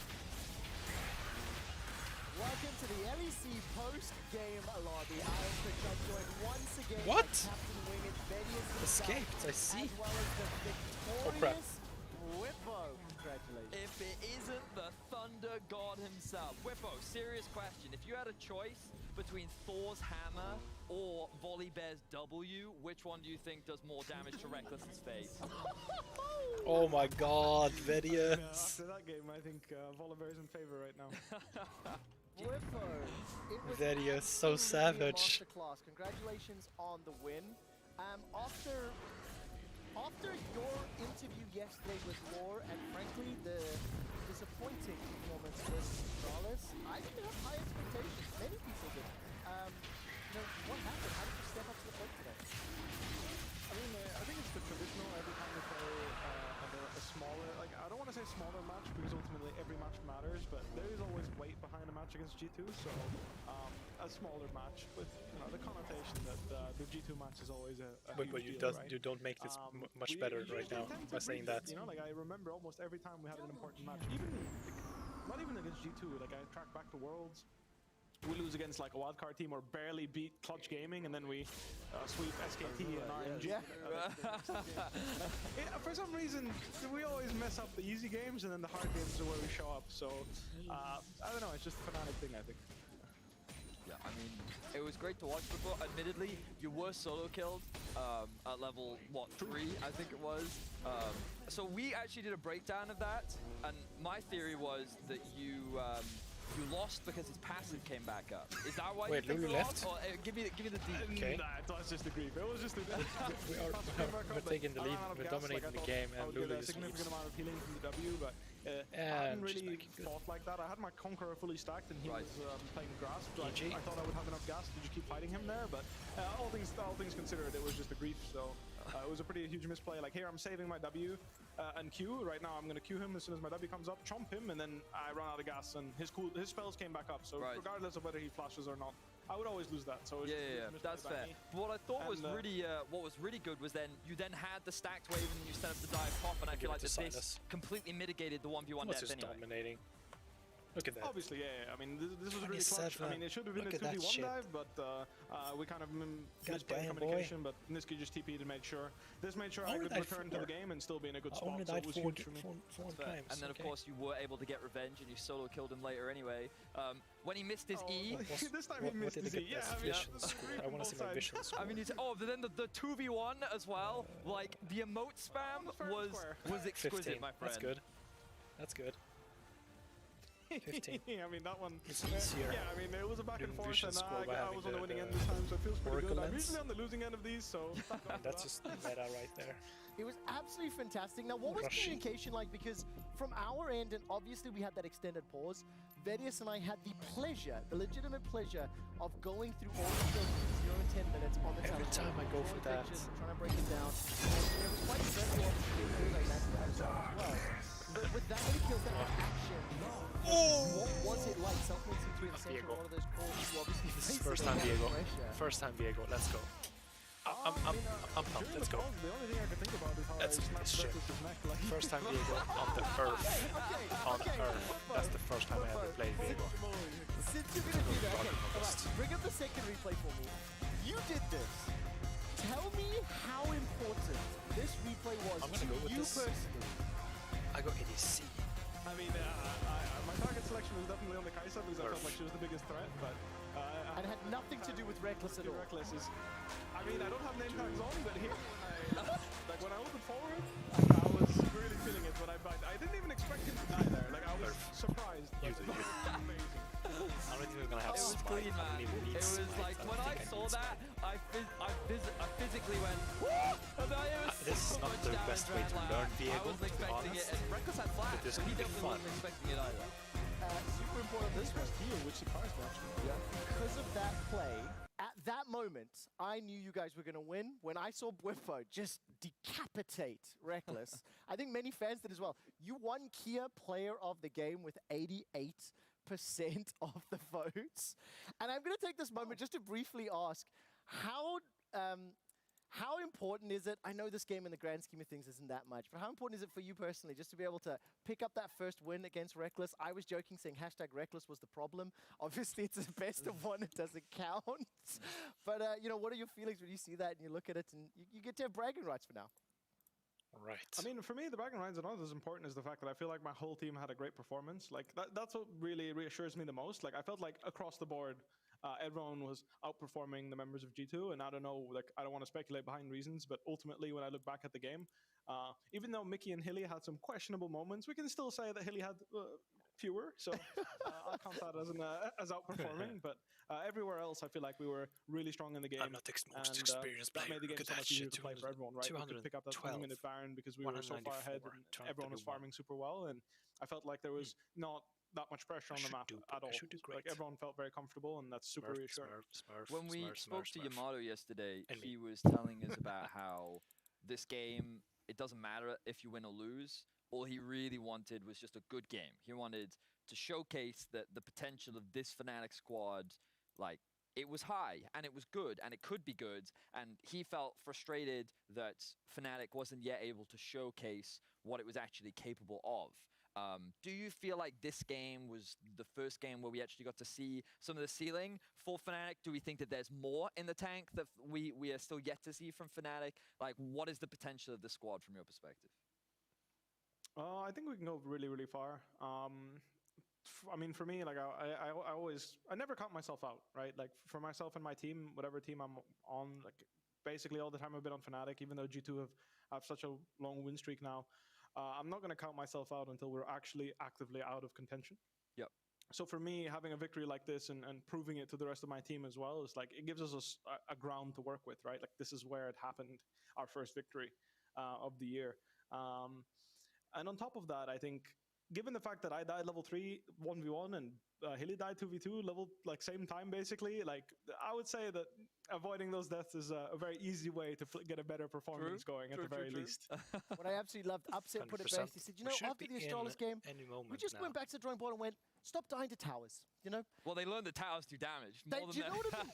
But the thing that I love, it just gives you a little bit of insight into how the team is feeling and thinking, obviously, some of the odds. That also, Draco's brought this up, but the volley bear was clearly to counter the towers, right? That was the whole point of the volley bear pick, right? Next level. I didn't even realize. Whip, Whippo, congratulations again. Let's move on just a little bit. This week we saw Schalke and XL, they made a jump in the standings. Rogue are still sitting in sole position of first place. What are your thoughts on the state of the league right now? No team is undefeated. I think you probably surprised a lot of people today with the results outside of the Fnatic camp, right? But when we look at the whole league, what do you think? Nothing too surprising, I think. I mean, Schalke being 5-2 is quite surprising, especially because they've beaten top 2 teams already, right? I don't think anyone would have expected that. That said, it was definitely possible, and it's good to see that some of the more underdog teams, because again, I think most people looking at the start of the split, you know, like everyone knew Rogue, G2 Esports, Fnatic, Mad Lions, but seeing Schalke one step above is reassuring, you know? It means that every team in the league has to be respected, and that's always a good thing for competitive integrity, I think. So, Whippo, fans love to answer this question, you know, is LEC good or not? I want your honest answer. Do you think the quality of our league is good right now? Tell me. I think, like, you know, we got help. I was a part of a questionable line of plays yesterday, so I don't want to go. I would say we play good League of Legends and we will contest any region in an international event. Yes, that is a given. Nice. I like that. And I think that what I kind of wanted to bounce off with Whippo here is that, like, we have had some crazy games, right? But to me, I think we see a really great ceiling from a lot of teams in Europe right now, and I'd like to think that we're on an upward trajectory. He's already highlighted how Schalke's looking good, and like we know that G2, when they rematch against Fnatic, it's going to be crazy. But now, Vedius, while hypothetically we have seen some very high ceilings from many we've seen some very low ceilings. We've seen people digging holes and jumping into them. Yes, right? Correct. When do you stop worrying about people digging their own graves? I mean, I wouldn't worry. I kind of expect that during the regular season. Okay. It's playoffs where I think that, you know, you really need to start getting worried about what performance we get there. But for now, best of ones, you all have a laugh, you have a giggle, as long as it's a good time. So we're all having a great time. Fuck, they missed. Now, what do you think about that one there, with the variance in team play and the variance in performance we're seeing, let's say, in an official game, right? Because we don't have the same level of information that you can. I think what's really important is determining what an easily fixable mistake and a mistake that takes a lot of effort to change, right? Like, is it the line of decision making that leads us there, or is it just one small decision that led to be a huge error, right? Like, the for example, only thing I know that don't build brackets later. Like against, I think it was Australis, I think White Knight got a couple of kills under the tier 1 top. Like, that's a really easy decision to like reverse, you know, like just don't make that play yet, like play a bit slower. But some of the macro decisions and places you can test, sometimes it's really hard to change because multiple people have to change their decision making and their view of the game in order to get to a better result, right? And when you're looking at a team like G2 and why they're so dominant, for example, is because they're really good at this. Like, they're very, very good at setting the pace of the game, and in order to counter G2's playstyle when they get going, you're going to have to change the decision making of multiple people in order to understand what's going on, like on a whole map level, because they're really, really smart players individually. Can't wait to see who else will be able to step up to the plate and start contesting Schalke. Actually, let's move ourselves along just a little bit, and we're going to check out the key up play of the game. Leaderboard Treats is currently in first. He's followed by Hans Summer and Larson. If players are tied, the tie is broken by the vote percentage. Vedius, are you surprised to see Treats leading our... no, the POG leaderboard is always like, depending on how many players you have on it, is kind of representative of what the team looks like. And right now, I think that SK look very Treats focused. You know, like, I think he's the center of the team, and I think he is what makes a lot of plays happen. And we don't see many Fnatic players on there, but that's probably because different Fnatic players are also getting those POG votes. You know, Nisqy has one, I think Selfmade has one, I think Hilly, I think Upset might be the only one that doesn't have one. Whippo just 1-1 for snapping Reckless' neck. Right. There's a quote we're going to use for the French Spring. Thank you for that one. Anyways, look, the LEC ARURF next Friday. Let's get a quick preview of the action. G2 will be taking on Rogue. That'll be our match of the week on Saturday. Fnatic will be playing SK. You know, what do you think about when you get into your games next week, and knowing it'll be the halfway mark for this season? If I got good sleep. Benchmark to see where we can really solidify ourselves at the end of the split, right? We came off a big win against G2 just now, but we also had a pretty rough game against Australis. So rounding off the first half of the split with no idea how to play him. number 4 is going to help us try him out. Solidify our actual standing and make sure that if we're above teams like SK and I think we play, I don't remember who we play second, but beating SK and then the other team that we have to play will solidify our standing, kind of, right? Like, if we lose, then we're probably a bit below them, and if we win, we're comfortably above them, I think. But fortunately, where you are in the standings right now, it's nothing to be worried about. Just before we say goodbye, this was obviously the most anticipated game of the first half of the season, especially with all the stories, especially with the drama. I mean, you know it all.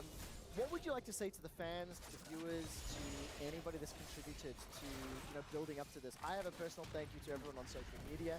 I think the posts after your win were exceptional, but I'd like to give you the floor to close it out for the week.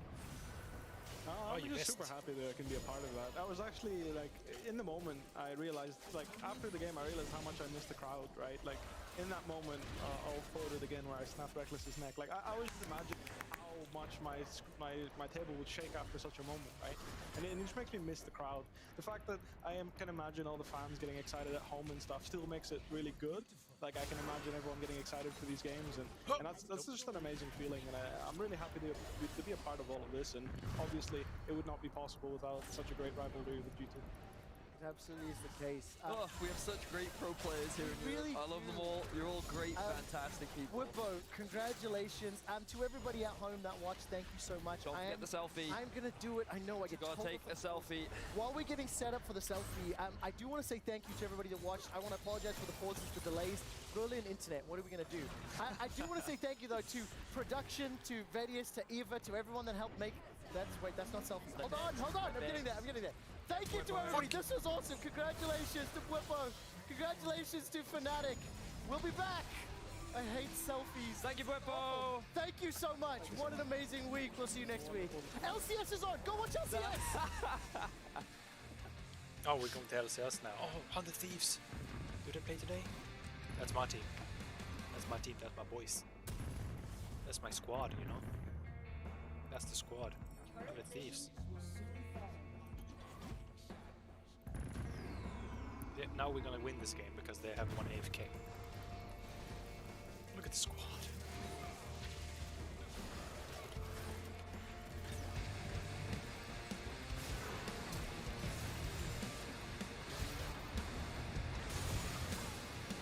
Oh crap. Oh, I almost had him. Ultimate's a backup, 2000 HP. Almost had her. Damn it. Now join the fight. Tove looking in for the quickness. They knock Blue back. It's secured by XL. XL win the fight and secure the dragon. Let's go! Boom! 0-6-2. He's got the flash, he's got the heal, he's looking to get out, and he manages to do it just for the moment. Neon going in, but he's quickness charged. Comet Storm coming out as well, as here goes the big fight. 4v4 in the bottom lane. Here is the first of all. Limit coming in as well. Schalke brought all 5 players down towards the bottom, and Banda eats a parlay to the rear and gets killed. Now Razork underneath the tower tries to pop the ultimate, but you can't escape 5v1. Schalke pull the trigger in the bottom lane and get 3 quick kills. Elisa has no business surviving there, but here comes the leap in. Stun, the knockback. Skis with the follow-up and the punish now on a killing spree. There it is, the stun into stun. The mid jungle is so strong in this early game, but Humanoid does get the ult onto Milikai. Pushing into the lantern, pulled back to the lantern, into the wall. Now immediately slowed up. Nutek says, okay, boys. Just in case. We're also going to have to give a little bit of respect to him, and there we go! There is the I love it! I love to see it! Well, listen, you all know the story of Reckless, you know the story of Caps, the rivalry that Fnatic and G2 have had over the years, but now there is obviously that red upset sitting in the... I'm lucky. No, I'm not.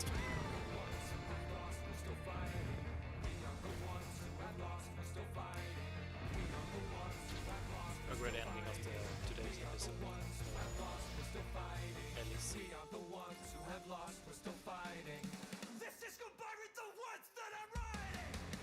That's gonna do it, the tactical sweep.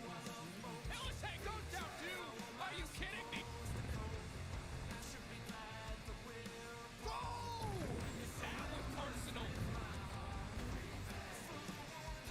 That is clutch! Nisqy right when it matters. Oh, I missed the wall.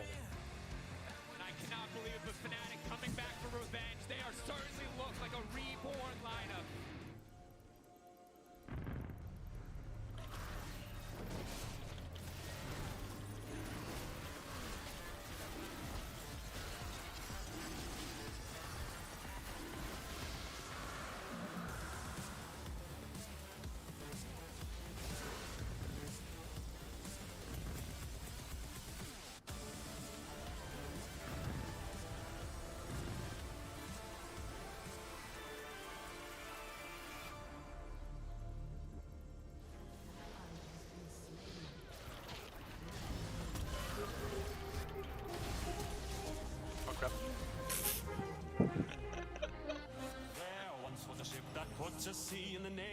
fuck is that?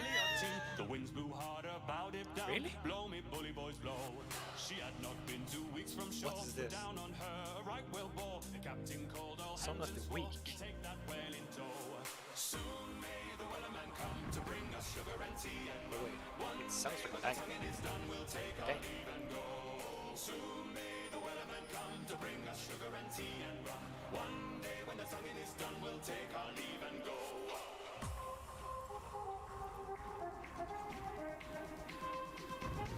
We have dominated them. We are dominating them anyway.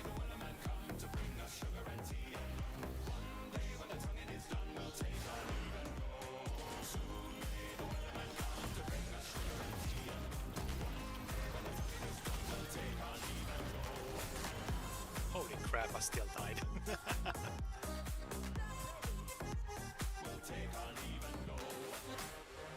Yeah, good job. She had not been 2 weeks from shore. We're down on her, right whale bore. The captain called all hands and swore he'd take that whale in tow.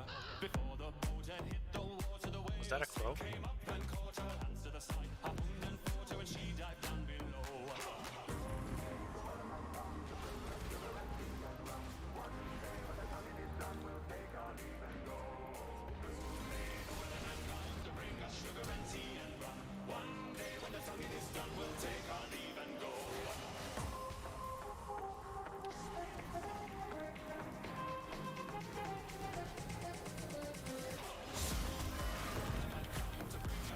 Fuck. I have 0 kills. Ah, 10 deaths. Oh god, this is a bloodbath. On me at least.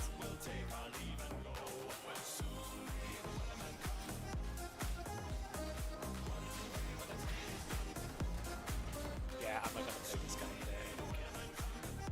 Not that I real understand him. I haven't even tried the ult yet. In a way.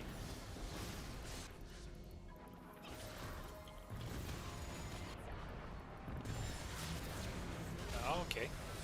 There's a delay on his ult. I can't really escape in like seconds.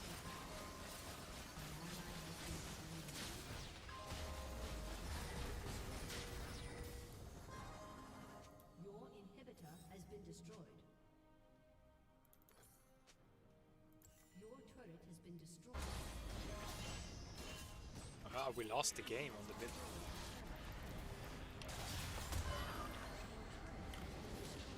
GG, let's go. That was fun. Right, we are moving to another stream. There we go. TL versus underdogs. Picks like the Blitzcrank. Picks like the Aurelia counterpick top. The solo kill from Revenge. The constant plays that Destiny was able to pull off. Is this something that you're going to be able to consistently do every time against TL? No, let's be honest. They are going to be able to adapt. They are going to be able to have answers. But you have got to have the confidence in your own players and in your own plays to really go at your opponents and attack them if you want to stand a chance. Yeah, I think especially for a lot of these newer teams with players that are new or newer to the LCS, trying to find their own style, find their footing, and just be confident is really one of the biggest things you can ask for. I will say though, as far as like other things to consider for TL, I didn't love their bottom lane just because of how good Tactical and Claw JJ have been on basically every. Oh my god! Stop effing lying!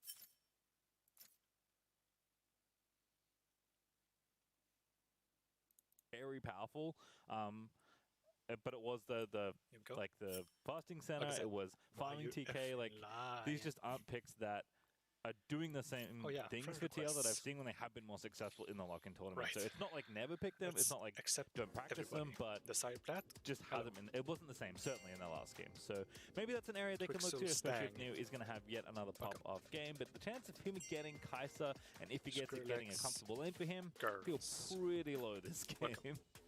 I agree, and I think while they didn't look great on the Senna TK yesterday, they obviously want to be flexible, right? They want to be able to show different looks. They want to be able to carry from every lane.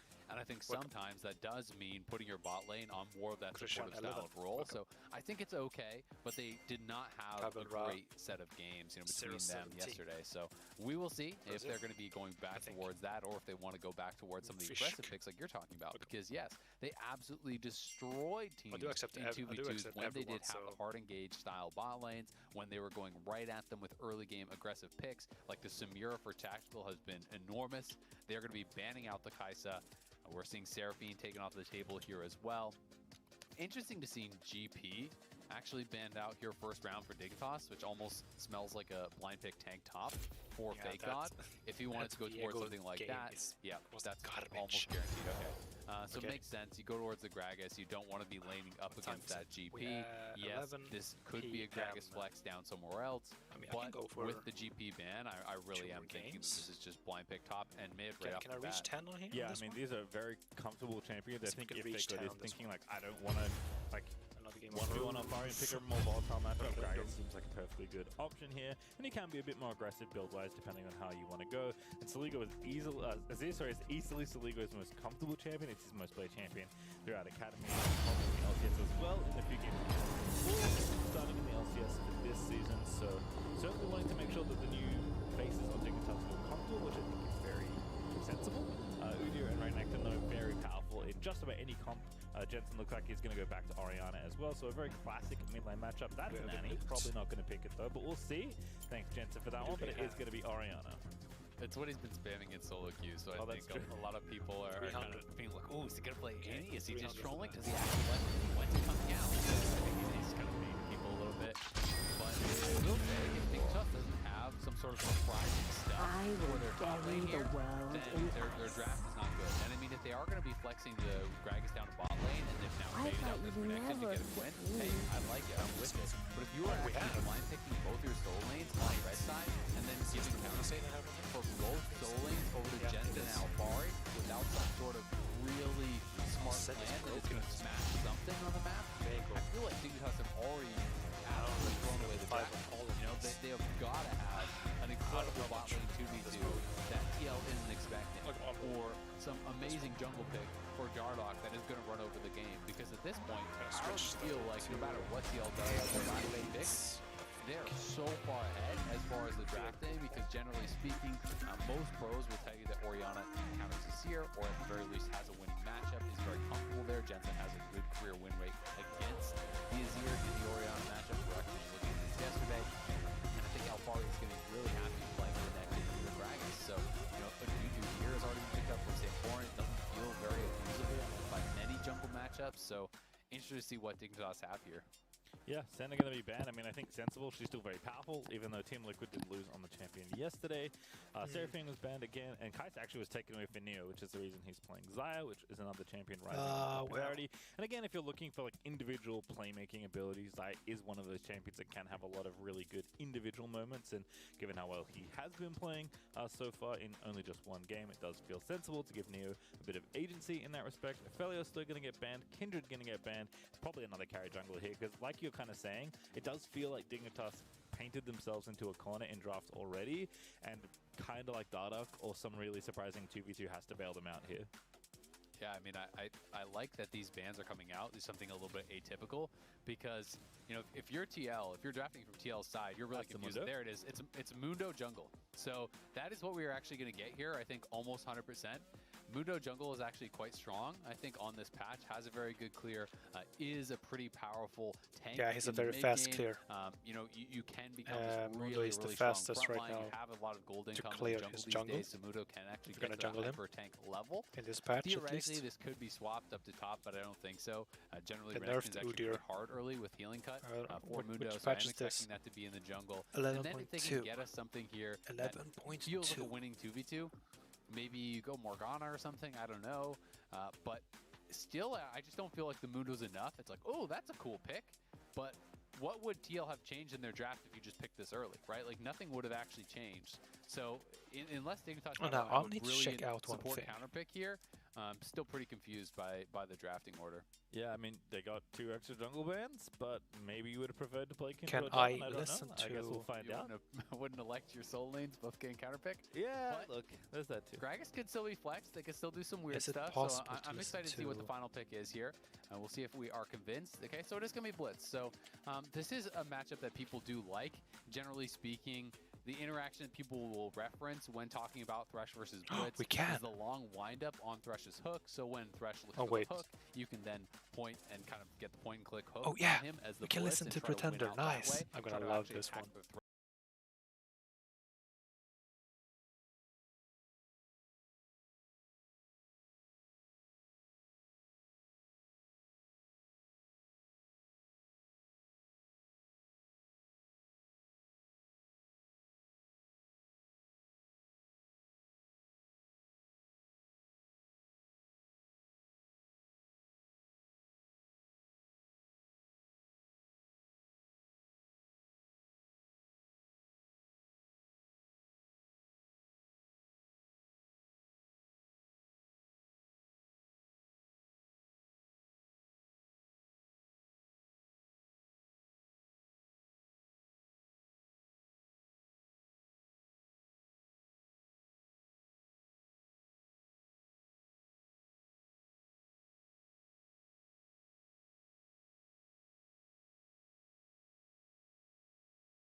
this way.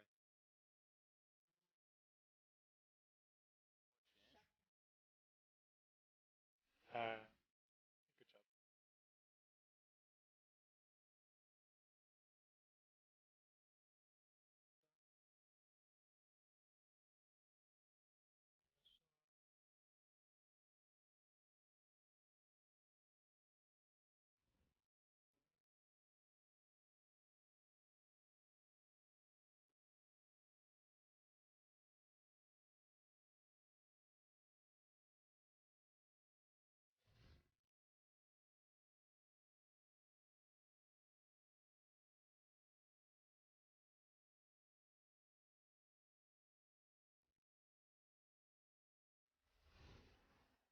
Yeah, I got killed. 3-3-2. Not bad.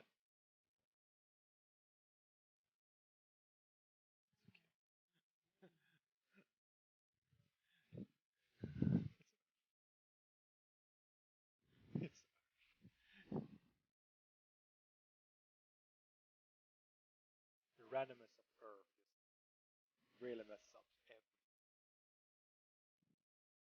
Alright, let's go top. Nice.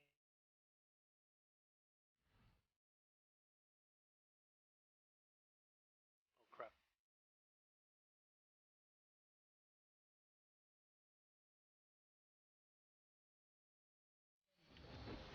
Oh, bonk! Wait, what?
Nocturne attacks me, I know I'm ulting.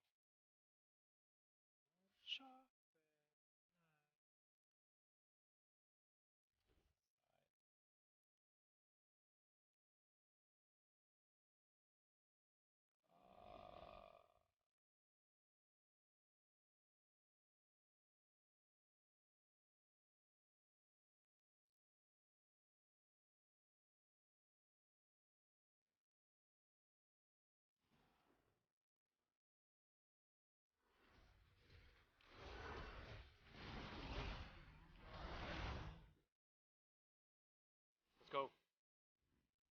Got it, nice. I'm gone. It's okay. I'm gonna kill you next time. It was good.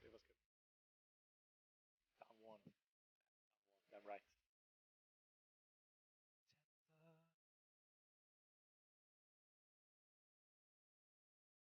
I'm going for speedy boys. Force of nature. Yeah, sure. Let's do that.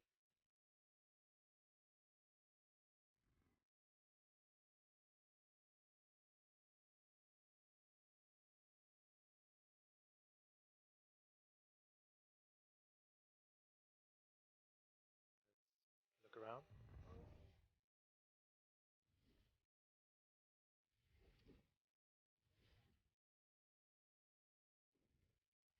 Pushing this.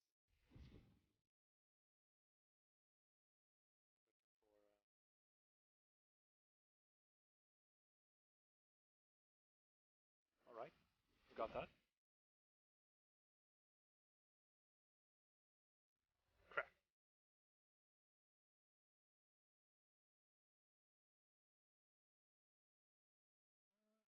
Agenda.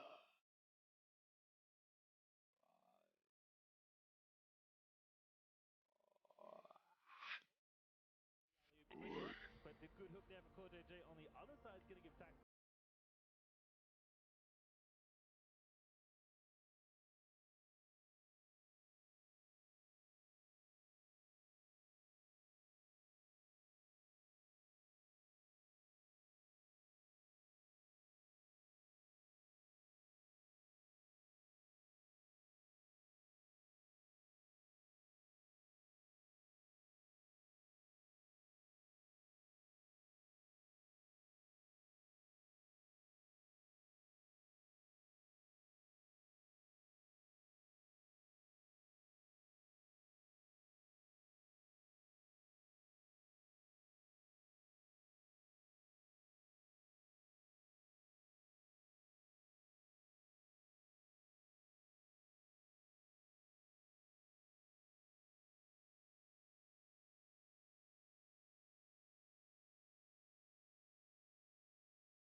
Oh yeah, we got the Drake. Nice.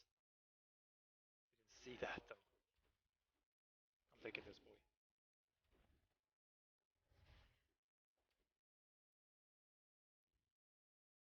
Sharp bass. Nice.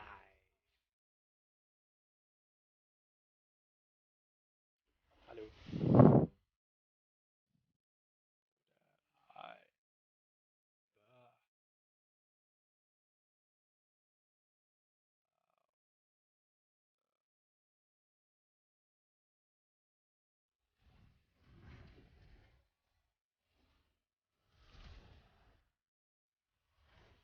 Go get the Drake, Baron. Push the Baron, push the Baron.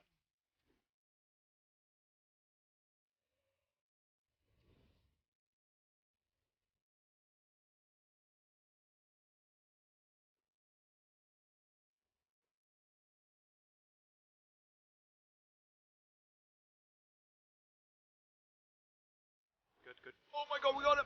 Let's go! Oh my god! What the fuck? Oh, what happened? I thought I was going teleporting. I didn't.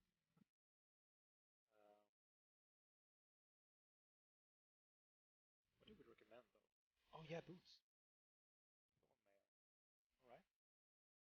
Thorn mail. I'm selling that.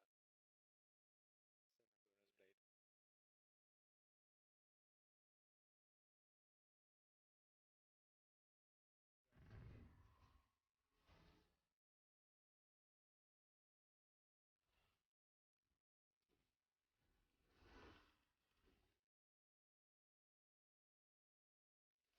Oh crap.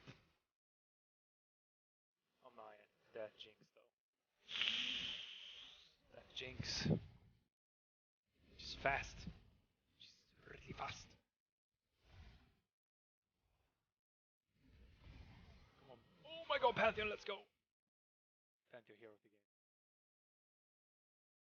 Oh my god, 19-8.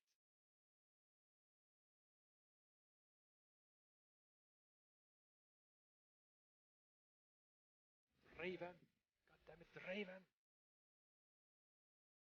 Go get the Raven, boys! Oh no, there are two. Misfortune.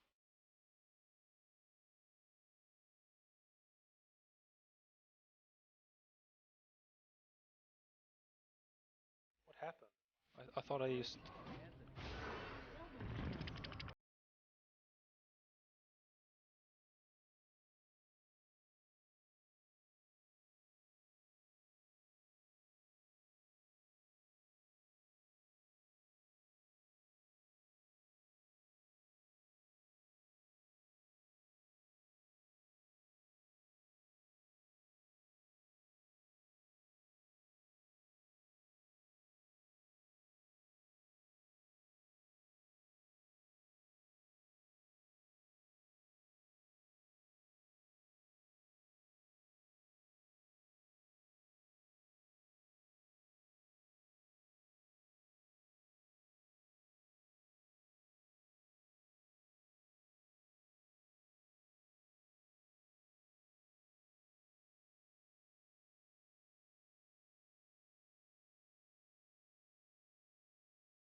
Oh shit.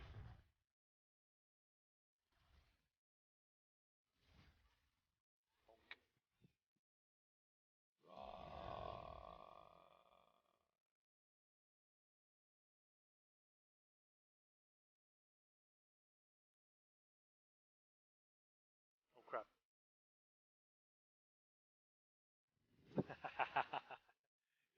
You can't do that against these two. Liquid won? That was fast.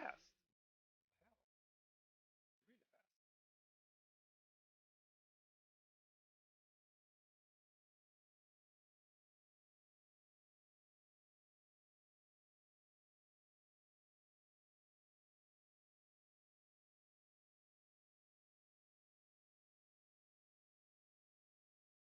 Where is that item? Eclipse. I can't see the eclipse. Huh. Where can the eclipse be?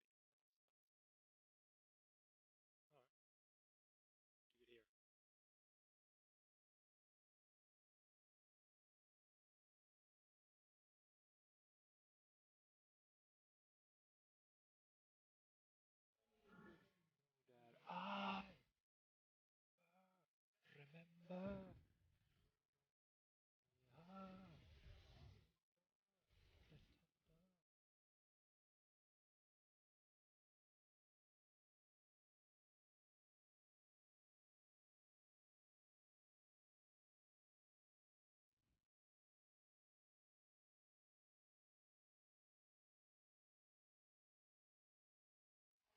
Sorry, Caitlin. You shouldn't go there.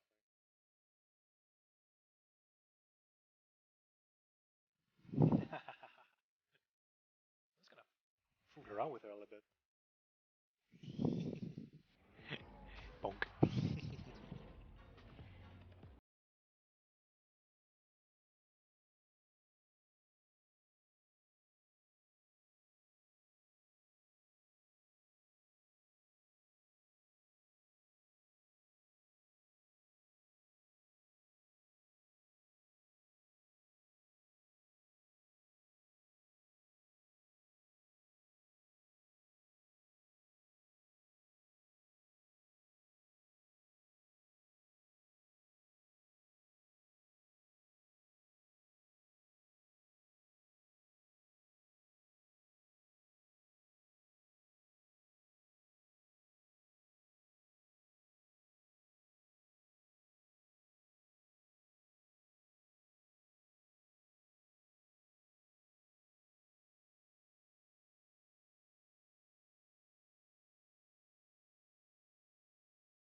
Leave me alone.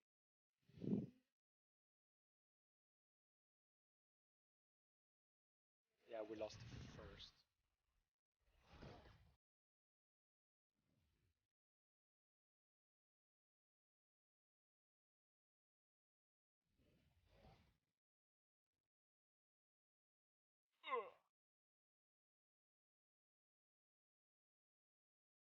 That's good enough.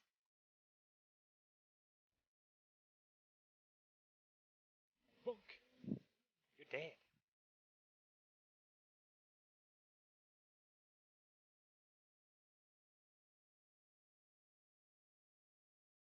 That's some spicy movement. Let's go. Okay, where's Estral? I'm gonna take him back to school. To Earth school.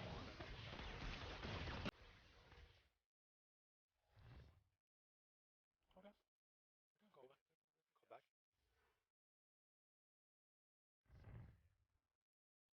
Oh.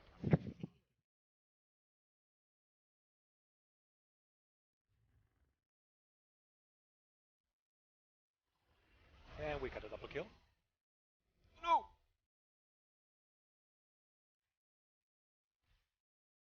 Don't worry, we got him. Got him. Shit! Hiding, okay.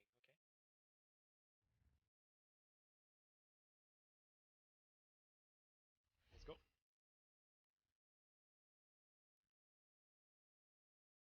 Oh crap. Just in case. I don't trust him.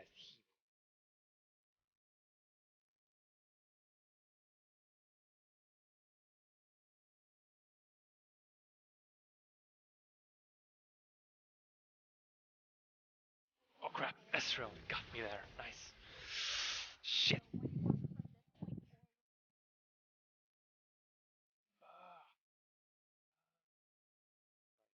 I need Luden's Echo now. Luden's... What is it called now? Where are you now? Oh wait. Oh. Oh. I can't have him. Okay. Right. That's gonna be problematic a little bit. Oh shit, I messed up.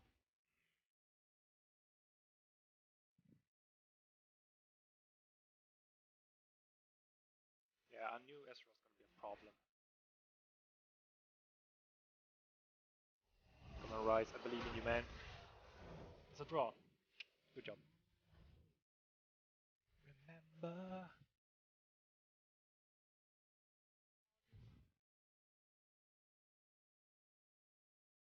With edge.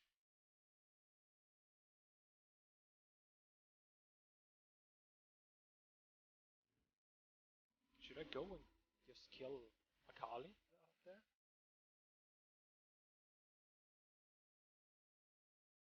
No, I'm a goddamn machine gun.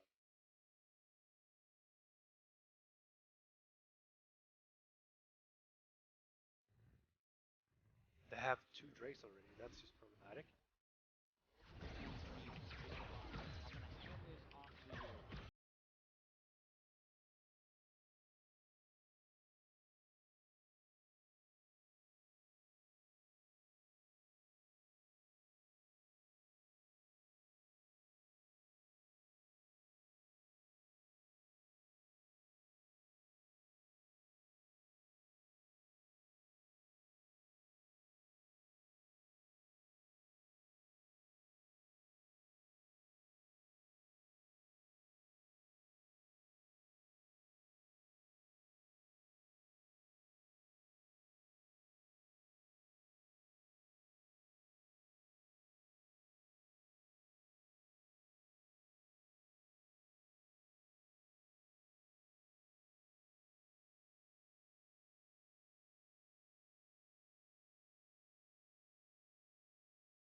I'm going back.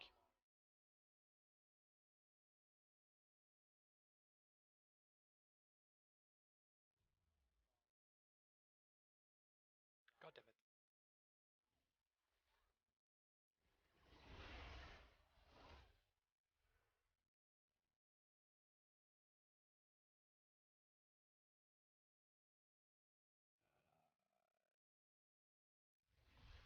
it. Oh shit. Oh crap. Come here.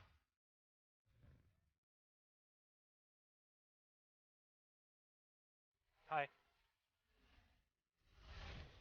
Oh crap.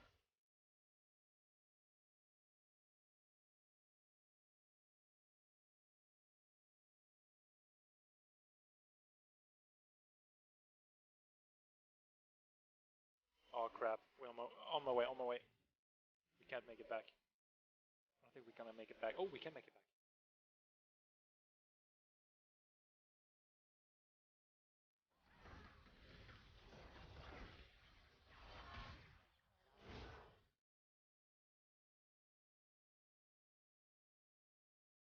Crap!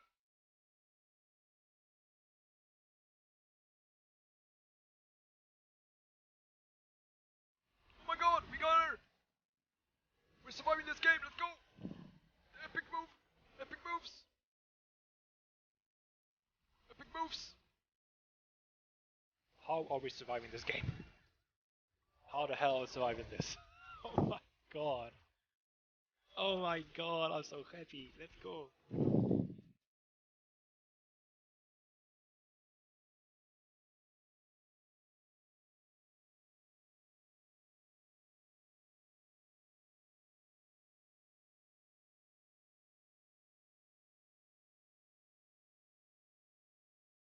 We're pretty much stuck on this. In this like...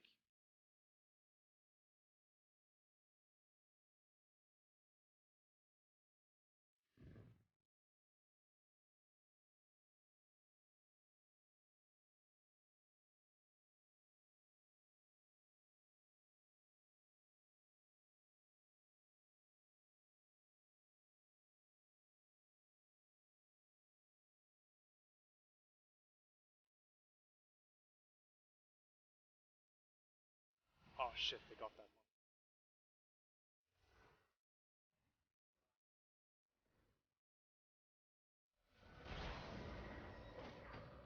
They got the soul, okay.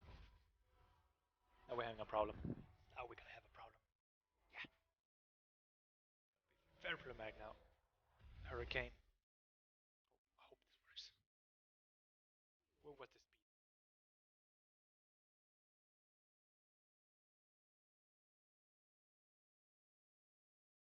It's a dragon soul.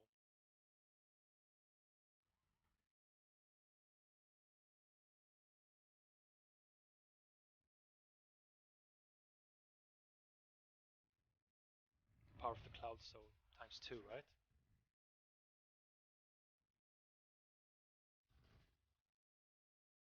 Nobody.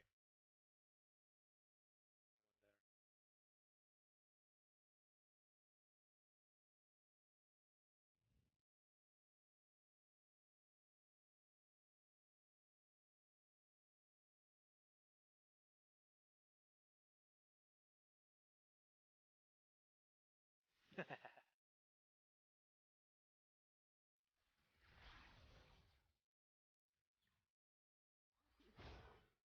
comes Ezreal.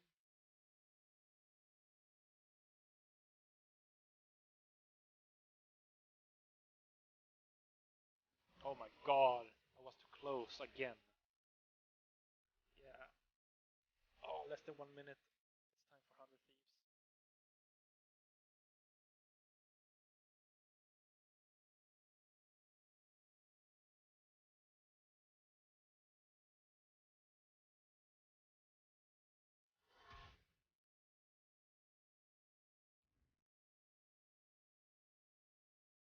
No, I'm not gonna make it. I'm not gonna make it back. We already lost. Squishy. GG. It was fun. This game was fun. So random. I think I actually made it up to... Maybe not. Give that to Rice.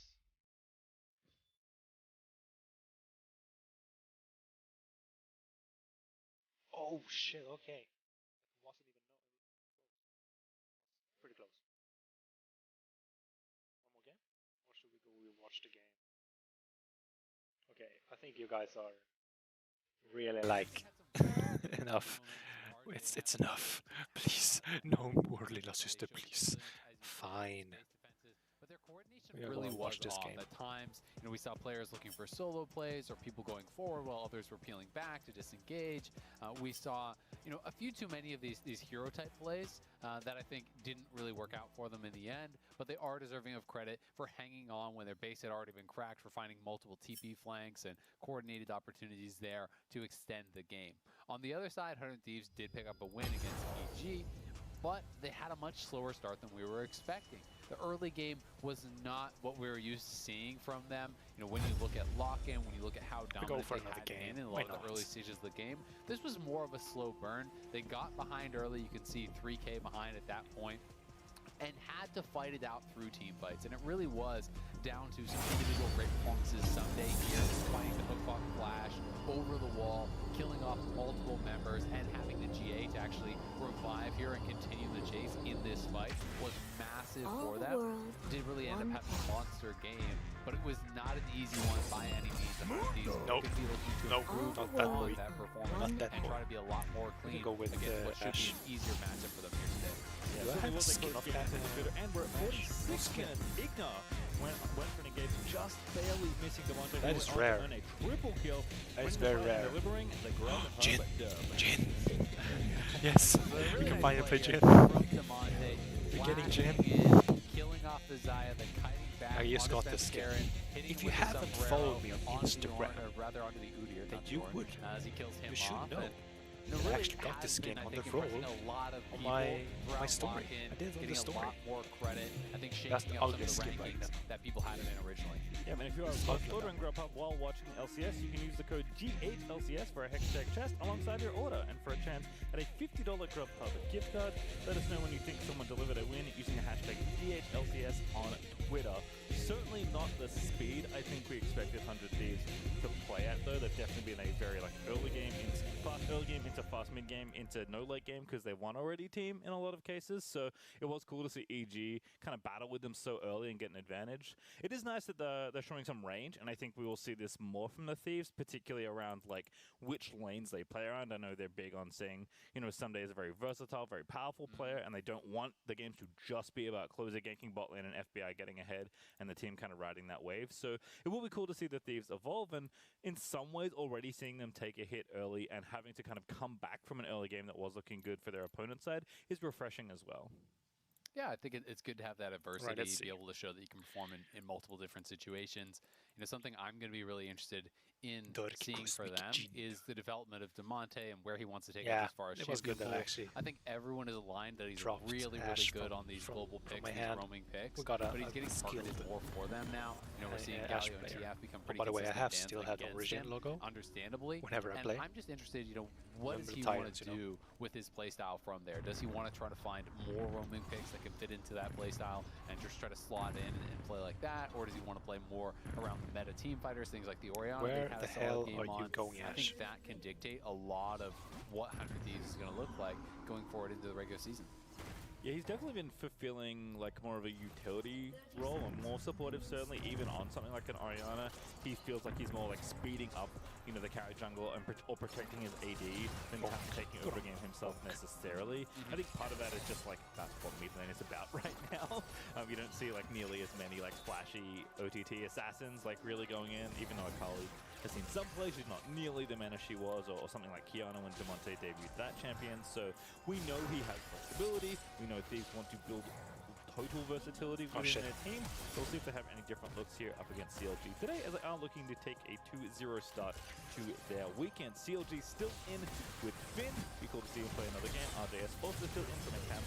Nice. He was Deus from last year, swapping from the top lane. In case you were wondering, yes, it's the exact same player. I'll be back. The draft is almost done. At least the bans are Aurelia, Udyr, Pantheon, Olaf, Twisted Fate, Galio. So a ton of globals banned out. They're going to take Talia as the first pick there for closer. Yeah, we'll see. Renekton is up, which feels dangerous to be leaving Renekton up and not picking it away when they already have Talia. You know, two of those incredibly strong combos that I talked about, the Renekton Talia as well as the Leona Talia are both available. They're going to be able to lock that in right away here, just blazing through this draft as we see. Really quick first round of picks from 100 Thieves, and as you say, only the second game for Finn in LCS. He wasn't here for the lock-in tournament. CLG still don't have Broxa either. They're going to be looking for an aggressive bot lane here. Samira plus Rel, pretty powerful 2v2 there. You have the ability to land that CC, of course, with Rel, which activates that Samira passive where you can get the quick little knock-up. Incredible amount of damage and reset potential there, but it's always frightening when there is point-and-click CC. Things like that Renekton already available, so CLG likely going to target some of the hard engage supports, some of the lockdown supports. I do think that it can be really, really difficult if you don't ban out things like the Leona here or the Nautilus even. Samira is unlikely to ever really be able to get that fully channeled ultimate off, which is where she usually really pops off in a team fight. Yeah, it is cool though. Total going to mix it up here and show something different alongside Smoothie, which is nice to see. He's also the third Samira player, I believe, in the LCS. Tactical and Neo are the only other two that have played the champion since lock-in, and of course includes the games from yesterday. So it is cool to see more teams wanting to maybe experiment with this champion. If you cast your mind very far back now, while Turtle was once a mid laner, and I believe he was known for his Katarina back in the day. And you know, there's a little bit of overlap there as far as the power of those ultimates go if they're fully channeled. So perhaps Turtle is just channeling his inner mid laner into the bottom lane here. This one's even easier because you can move while you're spinning, so no problem for Turtle then. If he can play Katarina, you can play Samira, easy peasy. We can see both bans targeted towards the top lane actually, so they're not buying what CLG is selling. They're thinking this is a jungle Gragas potentially here with the GP and the Gnar ban. Targeting some of the playmakers there from Fuhi, the Alistar as well as the Set are his two most played thus far in lock-in and this split. But it does mean Leona is available. So yes, Fuhi has not played it as much, but that is up. Syndra going to be the grab here for Damonte, so some really powerful lanes. There is gank assist in all three. There is setup in all three. Point and click stuns with Leona and the Renekton make it comically easy to land that seismic shove. And even the scatter of the week there from Damonte is going to be pretty strong potentially to come across there. And the moment of truth, if we find out if it is going to be Gragas jungle or top, clearly 100 Thieves did not believe that it was going to be top lane, and it is. So it is going to be drawn up to the top lane. We have the Nocturne coming through. So pretty interesting stuff. Nocturne can answer the Talia if Talia ever wants to look for the ultimates to the side lane or anything like that. Nocturne can be around for that counter play. Nocturne can also, if you find that Talia, win out on those duels pretty effectively if you do have the ultimate. I'm just going to be interested to see how they actually want to play this. It feels like it's basically just full-on dive. Everyone go into the back line, throw in the Gragas, the Nocturne, have the ball attached to perhaps that Rel to set up for the Shockwave. You have the Samira looking for the resets, looking to dive in and go incredibly aggressive. But I do think it's going to be difficult to actually fight back towards the Kai'Sa with all of that CC available in the champions that will be fighting in front of her. Yeah, seems tricky to navigate, certainly. I think that is one of the qualities of Samira that's different from a lot of other ADs. I mean, Kai'Sa has a little bit of this, but she's quite a bit better at picking her spot because her ultimate is just so long range, otherwise she can just shoot you with, you know, slightly lower than, you know, maybe some other long-term range, but still serviceable.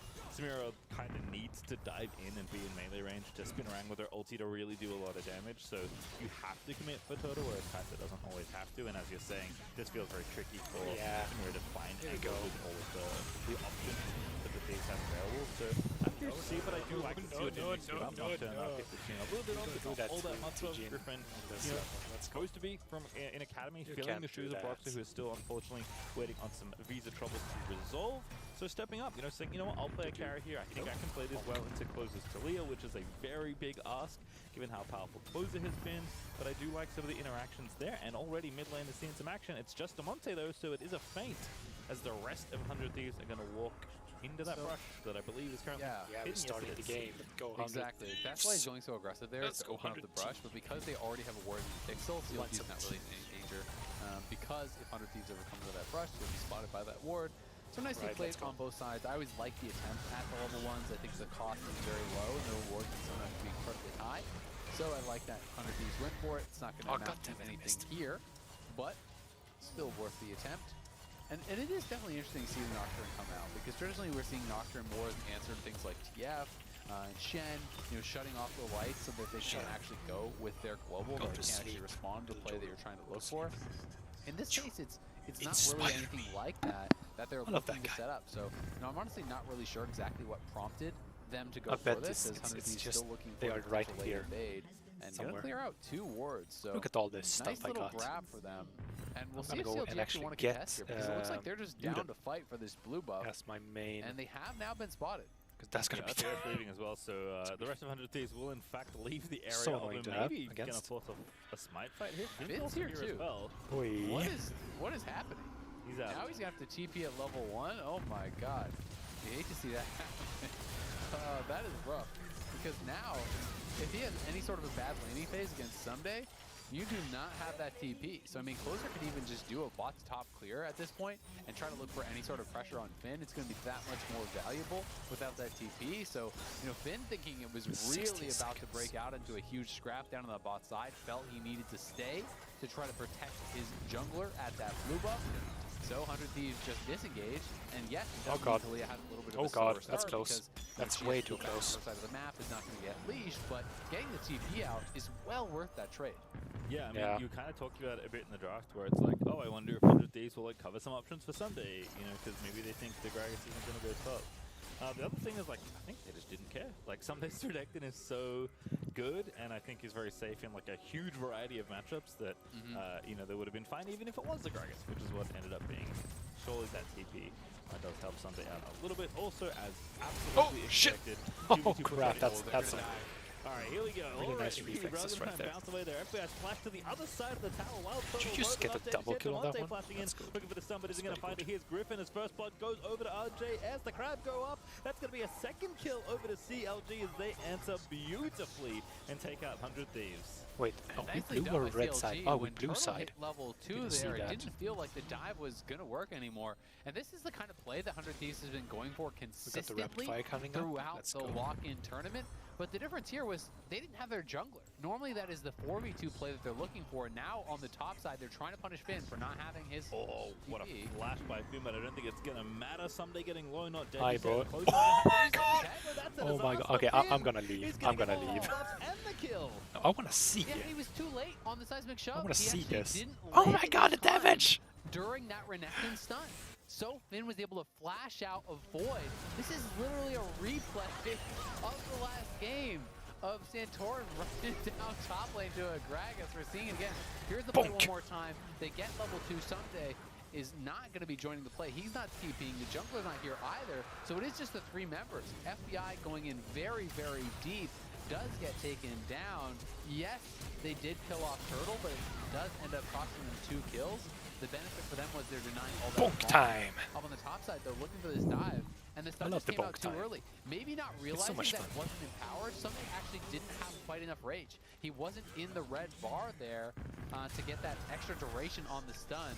So when the stun comes through, the seismic shove was not layered over top of it, and then Closer trying to extend the play. There was nothing there. The red buff burn on Finn. So even though he wasn't actively hitting him and somebody flashed out, that burn was Can't there. ask for a better score like now. You give over the kill, you give over double buffs.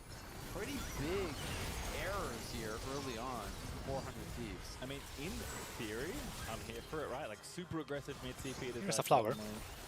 And then you have a quarter kill. The top side, so you can try and kind of get a kill on both sides of the map. Let's freaking go. Very aggressive, very flashy. In practice, where's Missy? Not good. As it turns she is. 100 Thieves just didn't quite execute. CLG just 3 kills already to 1. 100 Thieves at least. What a way to end the stream. What the hell? To help out to give someone an extra kill. Let's go. Oh crap! You can really do, especially with Closer leaving, and 100 Thieves is going to be down. Oh shit, okay. I deserve that one. One big benefit for them, though, I deserve is the that farm one. between Turtle and MBI, right? So that was kind of the hidden benefit awesome. that we discussed This entire round. Replay briefly. Right, let's see. We're gonna go for 4 CS or something like that with that wave crashing. So that's a lot of why they were diving there, and that's also why they're trying to hold the wave, pushing the wave. We're gonna become fast trying boys to put him in a right position now. where he can't actually reset this, and he has to give up more and more farm. So they are behind now, but a Samira who's really down in gold is so worthless, honestly. And that's what they're trying to accomplish. They're trying to put Samira in a position where she cannot really play the game. We'll see if they can continue to extend the advantage that they have down on that bottom side, because it's not quite to that level yet. Yeah, wave, didn't quite get all the way in. Gonna hold it here for a little bit longer. I like this again. It'll push back. Oh, it will? Yep, it'll push back because it's closer to the 100 Thieves side. So the minions will group and push it out. So they got it enough in, with just the low HP range minions, it won't fully prevent that. And that's one of those things that I think that's pretty good knowledge there from CLG's bot lane, recognizing that was going to be a slow push. I hit the wrong button. Push here from 100 Thieves. They look for the hard reset because they don't want it to be that slow push. They want it to bounce and then come back to them so they can set up a freeze once more. They will deny some of these minions, and the fact that it got to CLG's tower means now it's coming back 100 Thieves. So they get the free reset. They're going to have a much better buy because they based on much higher CS. You can see the plated steel caps coming through, serrated dirt, plus an additional long sword coming through. So if there is a potential fight to death, if there is that Zonia's hourglass is pretty good. Thieves are going to be a lot stronger. Did I get a kill one there? thing that they don't have going for them is they do have the exhaust instead of the ignite, so it is less aggressive of an option, and that may be part of the reason why that dive was so difficult. But clearly he's going towards that, both to deal with the Nocturne potentially with the ultimate, as well as any Wild Turtle pop-off. You died 7 times, so you had 10 kills. I think now completed wave management 101 with Professor Azale. Didn't bounce the wave for CLG, but it was pushing back, and then 100 Thieves fast push to bounce the wave for them, so when they return, everything is a-okay and they can hold that 20 as leads. So good management on both sides. This take the L is so much fun. In, the position, but especially if you get a champion that has such a good range. As long as possible. Speaking of who, he's diving in, Turtle's dashing out. It's and Rel is stunning up, ARURF now is gonna pop down. too fun. TP in, Nocturne also I'm gonna give it to Teemo because of the mushroom. There's Finn just yeets it out there. And there's a wallpaper.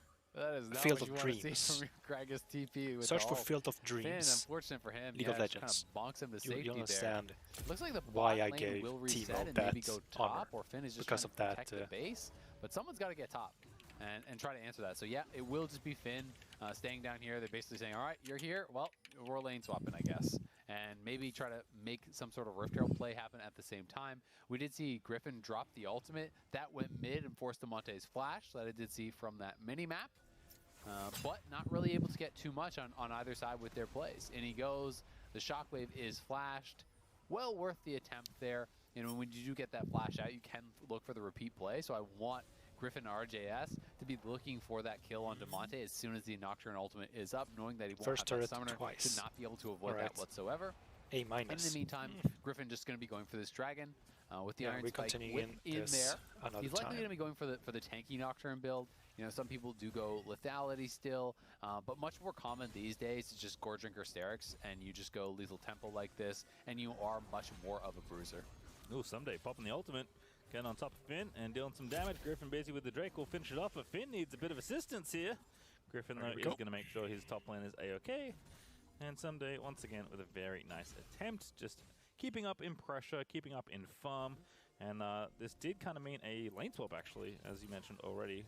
100 Thieves got the Rift Tail, but they're now 2v2 in the top lane is who he is back in onto Smoothie, who's going to have to W away to safety.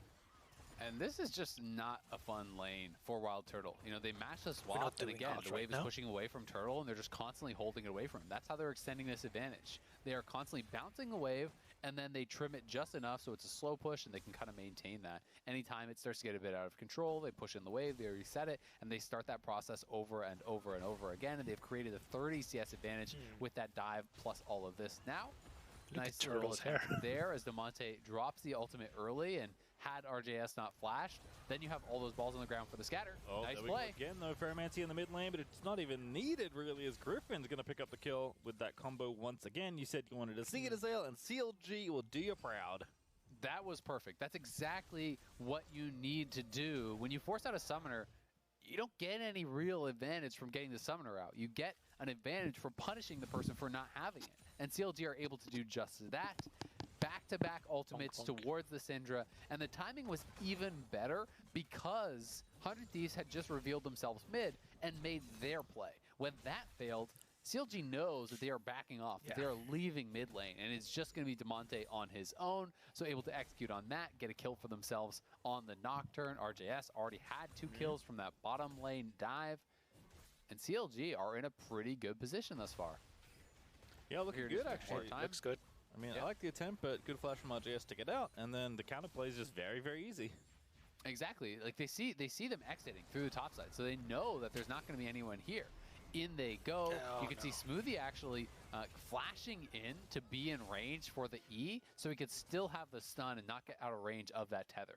So it's Nocturne ultimate lands, you get stunned up by the Rel, you're shockwaved in immediately after, and you have no flash. So there's absolutely no way that Damonte can get out of that without his team being around to peel. Yeah, we'll say, you know, we don't talk about Smoothie all that much anymore, which is unfortunate given how his career started. But his Rel in particular has been very, very good. I believe he was actually the first CLG win had Smoothie's Rel set it up for solos now. It would have been in that particular case because of course Finn wasn't here. So certainly shown some pretty good competency on this champion, which is nice to see because I think Rel is one of the more powerful engaged sports you can play. Huhi though going to show that Leon is also pretty good, but FBI is going to get Magnet Storm there in by Smoothie, and that dive just completely gets axed by CLG. At the very least, they forced out the TP, and this time they didn't overcommit. So they get out summoners here, they get out the TP, and they're going to be feeling pretty good because now Griffin has to answer the mid lane push. Damonte can reset that. They still even kept the Herald, so they didn't really lose anything there. But I do want to see Closer drop this very quickly. He only has probably 20 seconds left on that Herald. You can see it actually getting close to expiring in his inventory. You want that down pre-14 minutes. He's heading straight to bot. There's only 2 plates on that tower, so I do think that he should pretty much just drop it immediately and try to knock down that tower. But Griffin is anticipating this, and he's going to be in ultimate range down here, so maybe there's a play to be made. Yeah, actually Finn flashing out. I think maybe he saw the Herald getting behind. It's like, oh, I think he's playing too defensive. Need to get out of here. I feel like they should be fighting this. You have your Nocturne ultimate. I don't really get why they're playing it that scared. This is just way too late now. Like, he could have just postured, completely prevented the Herald from even getting a charge if Griffin just moved down, but now on top side they're getting engaged on. Yeah, counterplay again. Huhi is continuing to engage here in the 2v2, and Smoothie and Wild Turtle just going to have to disengage.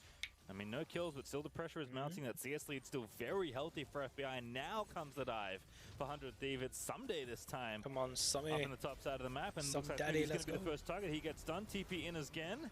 Is Turtle going to get exhausted? Huhi trying to tank what he can. Oh, no, it's dancing back around to Someday. Needs to finish it off. Let's go, what Someday. Play dive straight in onto Turtle. Oh, ripped him to pieces. Right into the... Smoothie's trying to keep himself alive. Does indeed do so as Finn's TP did at least ensure the trade. But now FBI and Huhi can still turn it back around because no more help is coming. It is a 1-for-1 for CLG. Pretty quick on those TPs. Do have to give them credit for that. 100 Thieves has been very aggressive, constantly looking for dives on these waves in top, in bot. And CLG has been very fast to respond with those teleports. But still, I've got to say, I'm so disappointed with that bot lane play. As we'll watch the top one first here.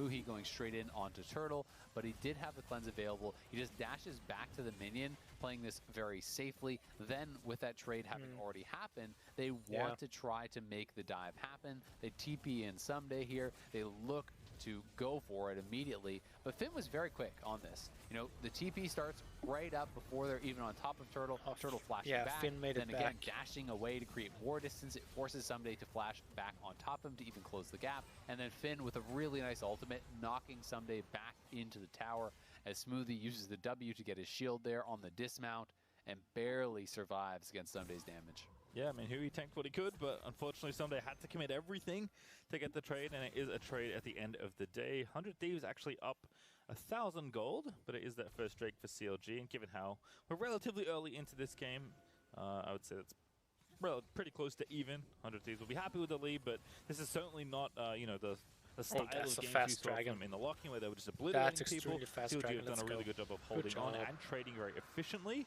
Nice. Now as the Drakes even up, the game will move ever closer to parity once again, and it will be Infernal Soul for this game. So at some point in the mid-game, we're going to have a pretty explosive one, pun not intended, but I guess we're here. I just really want to see Griffin use the ultimate more, to be honest. I think it honestly just gets harder and harder the later the game goes. I want to see everyone starts grouping and it becomes more about fighting around objectives. It's tough for Nocturne to get value if you're not way ahead with your ultimate. When you ultimate into the back line and there's 5 people there, you can just get burst out incredibly quickly. They have no vision. I don't think that he was really kind of pulling the trigger enough on some of these side lane plays. They don't have vision. But we'll see if they can make anything happen here. Turtle is roaming up. You can see Syndra is TPing into mid lane, so could be behind them. Here comes DeMonte. Yeah, DeMonte here on the flank. Riptail's getting low. Lights turned off. Oh, what a play there. Smoothie actually dove in, and that's Griffin. Gonna grab himself the Riptail there. Who he running away, but it's 2 kills already for RJS. He picks off the Talia as well. Now Someday fighting Griffin, but Griffin's gonna win as CLG run away with that team fight. That was a huge combo. It looked like it was the Rel plus the Shockwave plus the Nocturne all layering their CC there, pulling them in with the magnetism, hitting them with Shockwave as the lights were turned off there. And the Rel stun going over top as well. Really nice layering of CC as 100 Thieves stacked up and got destroyed for doing it. Yeah, I was trying to figure out which displacement came first, but I think at the end of the day it doesn't matter. Both Magnet Storm and Shockwave looking good here for the 100 performance play. Yeah, we can see again as in they go. Yeah, Smoothie flash W, ultimate so comes in, the Shockwave over top, Nocturne with the lights shut off, the panic is set in, I think, a little bit there. As soon as the Nocturne ultimate gets dropped, 100 Thieves all trying to retreat, but they stacked up for that combo. Beautiful engage from Smoothie. Went straight at 007 down there in the bot lane, and RJS has been really benefiting from a lot of these fights. The fight on the bot side, he picks up a couple kills, he gets a couple kills there, on the block, and he is getting very far ahead now on this Orianna with all of this gold that he's accrued from these team fights. Yeah, I mean, he's got a good support system, right? You know, between the Nocturne and the Rel, there's a lot of good ways for Orianna to be set up here. And I think also to your point earlier about Nocturne ult, plenty of ways for Griffin's ult to be set up here. Like, you really don't need much other than what your supporter mid laner can offer you, and one of them can probably be in the place you're trying to look to ult to whenever you're ready. So it's going to be back up here. I think they might be making that play once more because Smoothie is tethered to Griffin right now. CLG are up like pretty substantially in gold as things are moving on, but it does feel like the confidence to maybe make those plays, even with the cooldowns available, is not quite there. CLG perhaps being a little too patient, trying to find a little too perfect of an angle, but I'm going to set things up around this Drake that isn't up for 2 minutes as Griffin is going to clear out that vision. 100 Thieves staying very tightly balled together right now. Can't really afford to be split off when, you know, Nocturne and Rel can just kind of zoom in on you at any moment. Yep. And with Wild Turtle pushing out that bot side, you know, I don't mind that CLG were being a bit gun-shy there because without Turtle in the area, you don't know if you're going to have a man down on that fight. Also, through all of these scraps and some of the failed dives, CLG now have their marksman actually ahead of FBI, right? You know, Turtle got dove right off the bat, had like 2 CS. They were trying to repeat dive him on top side multiple times, going at him. Turtle actually has more farm now than FBI. Neither of them have a kill, so really CLG's top side is very far ahead. The bot lane is now in parity, and 100 Thieves are going to have to play a strong game from this point to get back in it. Even more gold going to be put in the pockets here of Wild Turtle, as he's going to get the solo tower gold down on this bottom lane, as 100 Thieves didn't have the confidence to actually push up and try to defend that. So CLG getting themselves into a good spot. We'll see if 100 Thieves can do what they did yesterday, where they were able to battle back through team fights, because again, they find themselves in a 3K deficit around 20 minutes, a very similar position to what they were in against CG.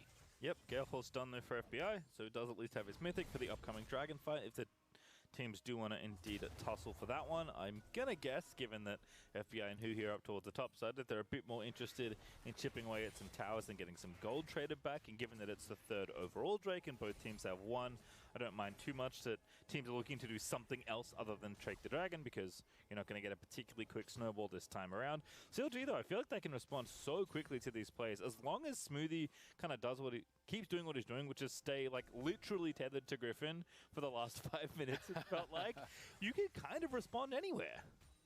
You can respond very, very quickly to these dives with Nocturne, especially post level 11.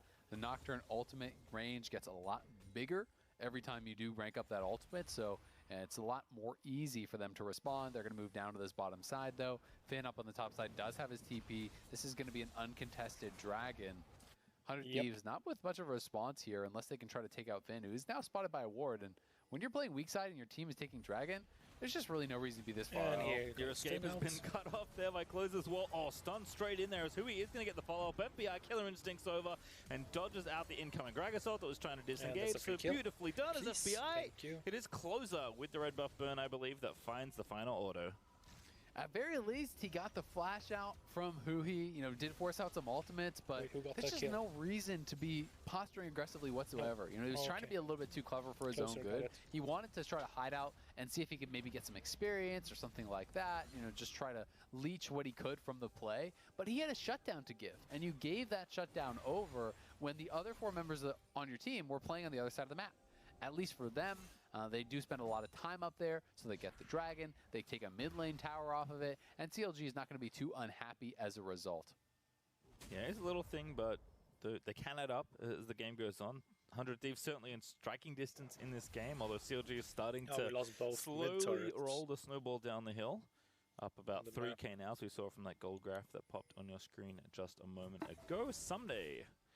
Busy pushing. You know, he's got a go drink. He's feeling okay. He's had a perfectly good game. Still up on CS versus Finn, but it really just has been the 5v5 situations that have been so beneficial for CLG in these last few engagements.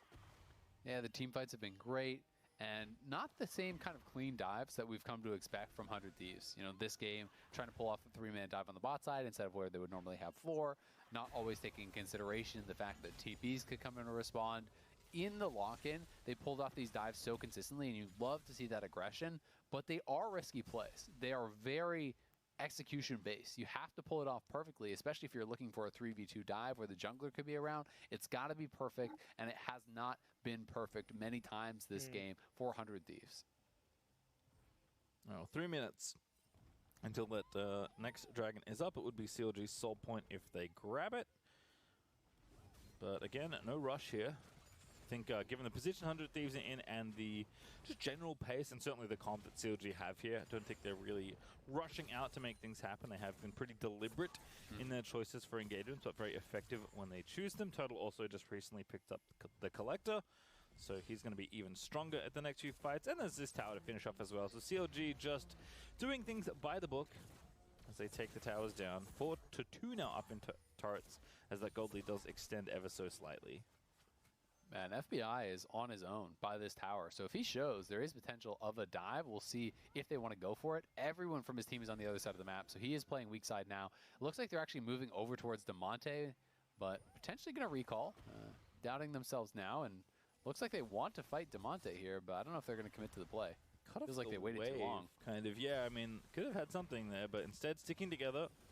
Going to group up here instead around the Baron pit.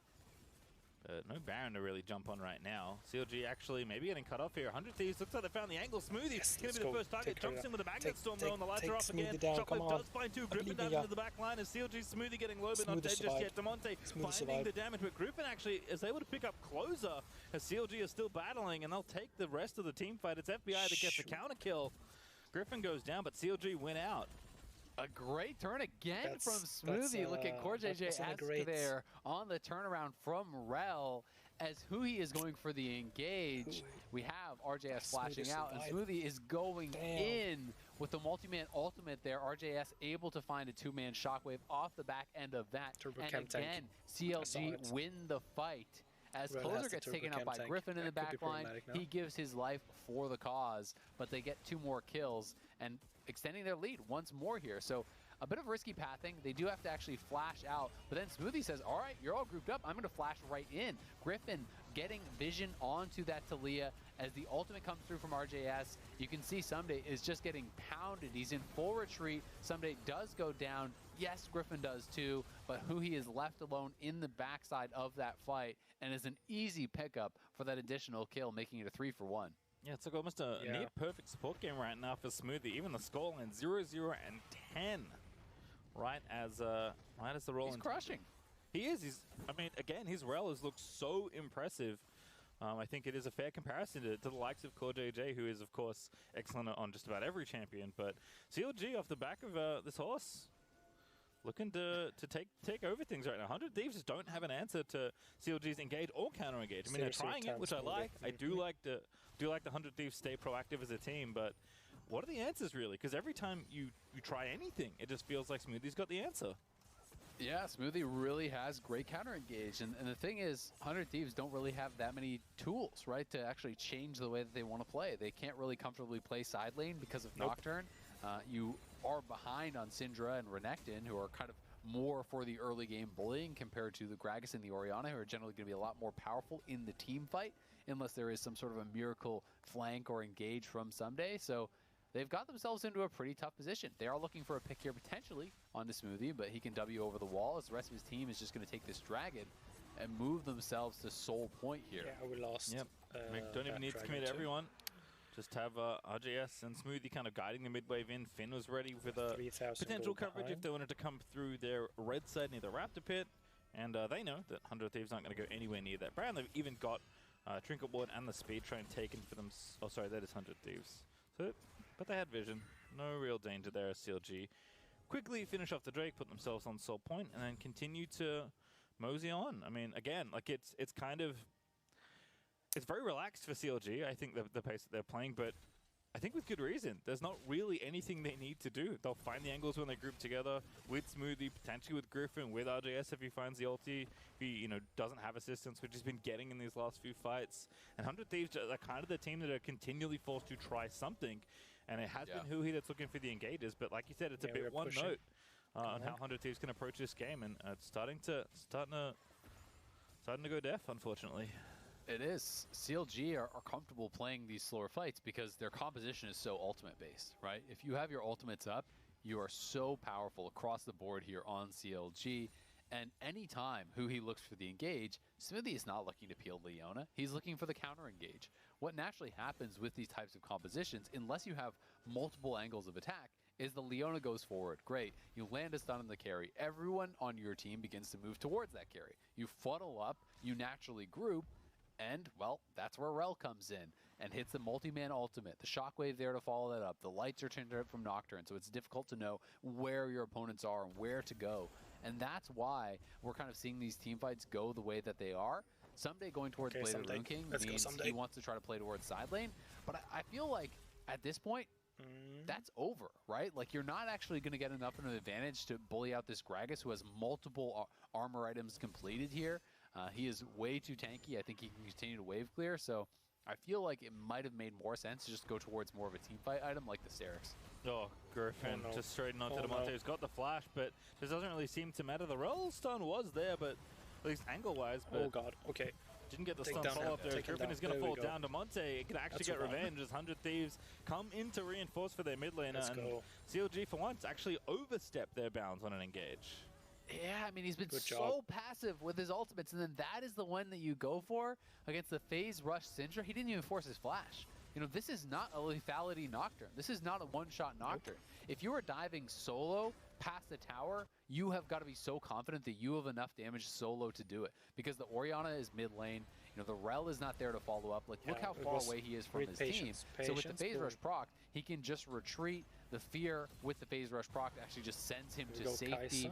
Demonte playing that very well. It was a well-timed stopwatch, but the team is stacked up on top of you when you come out, and now he does not have that for that next team fight. So a bit of a misstep. Thankfully for them, 100 Thieves did not have the ability to actually turn that into a Baron or anything too bad. So CLG will not be punished for more than just the kill. And we'll be fine. I hope CLG aren't like panicking, right? That's the thing. Like, they're still ahead. They're on soul point. They've been playing like very patient, which I think has benefited them in a lot of situations where they can make sure they have their ult cooldowns and make sure they group together. Total's still scaling, right? He's got 3 finished items now on the Samira. I mean, RJS has gone like really big on the damage build here as well. It's got Leandry's, Seraph's, and now Void stuff all completed with actually item 4 on the way, not too far by the looks of things either. So they've got all the things they need. CLG traditionally have been a team that have played fairly slow, and while that can be,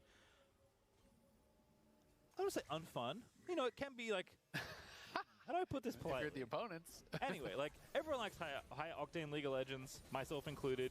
Silver Star can maybe be boring to some, but if it wins, doesn't matter. That's the style that you should be playing if that's what suits your team. Of course, and Like I said, their composition functions by combining ultimates, right? That's the point of this map.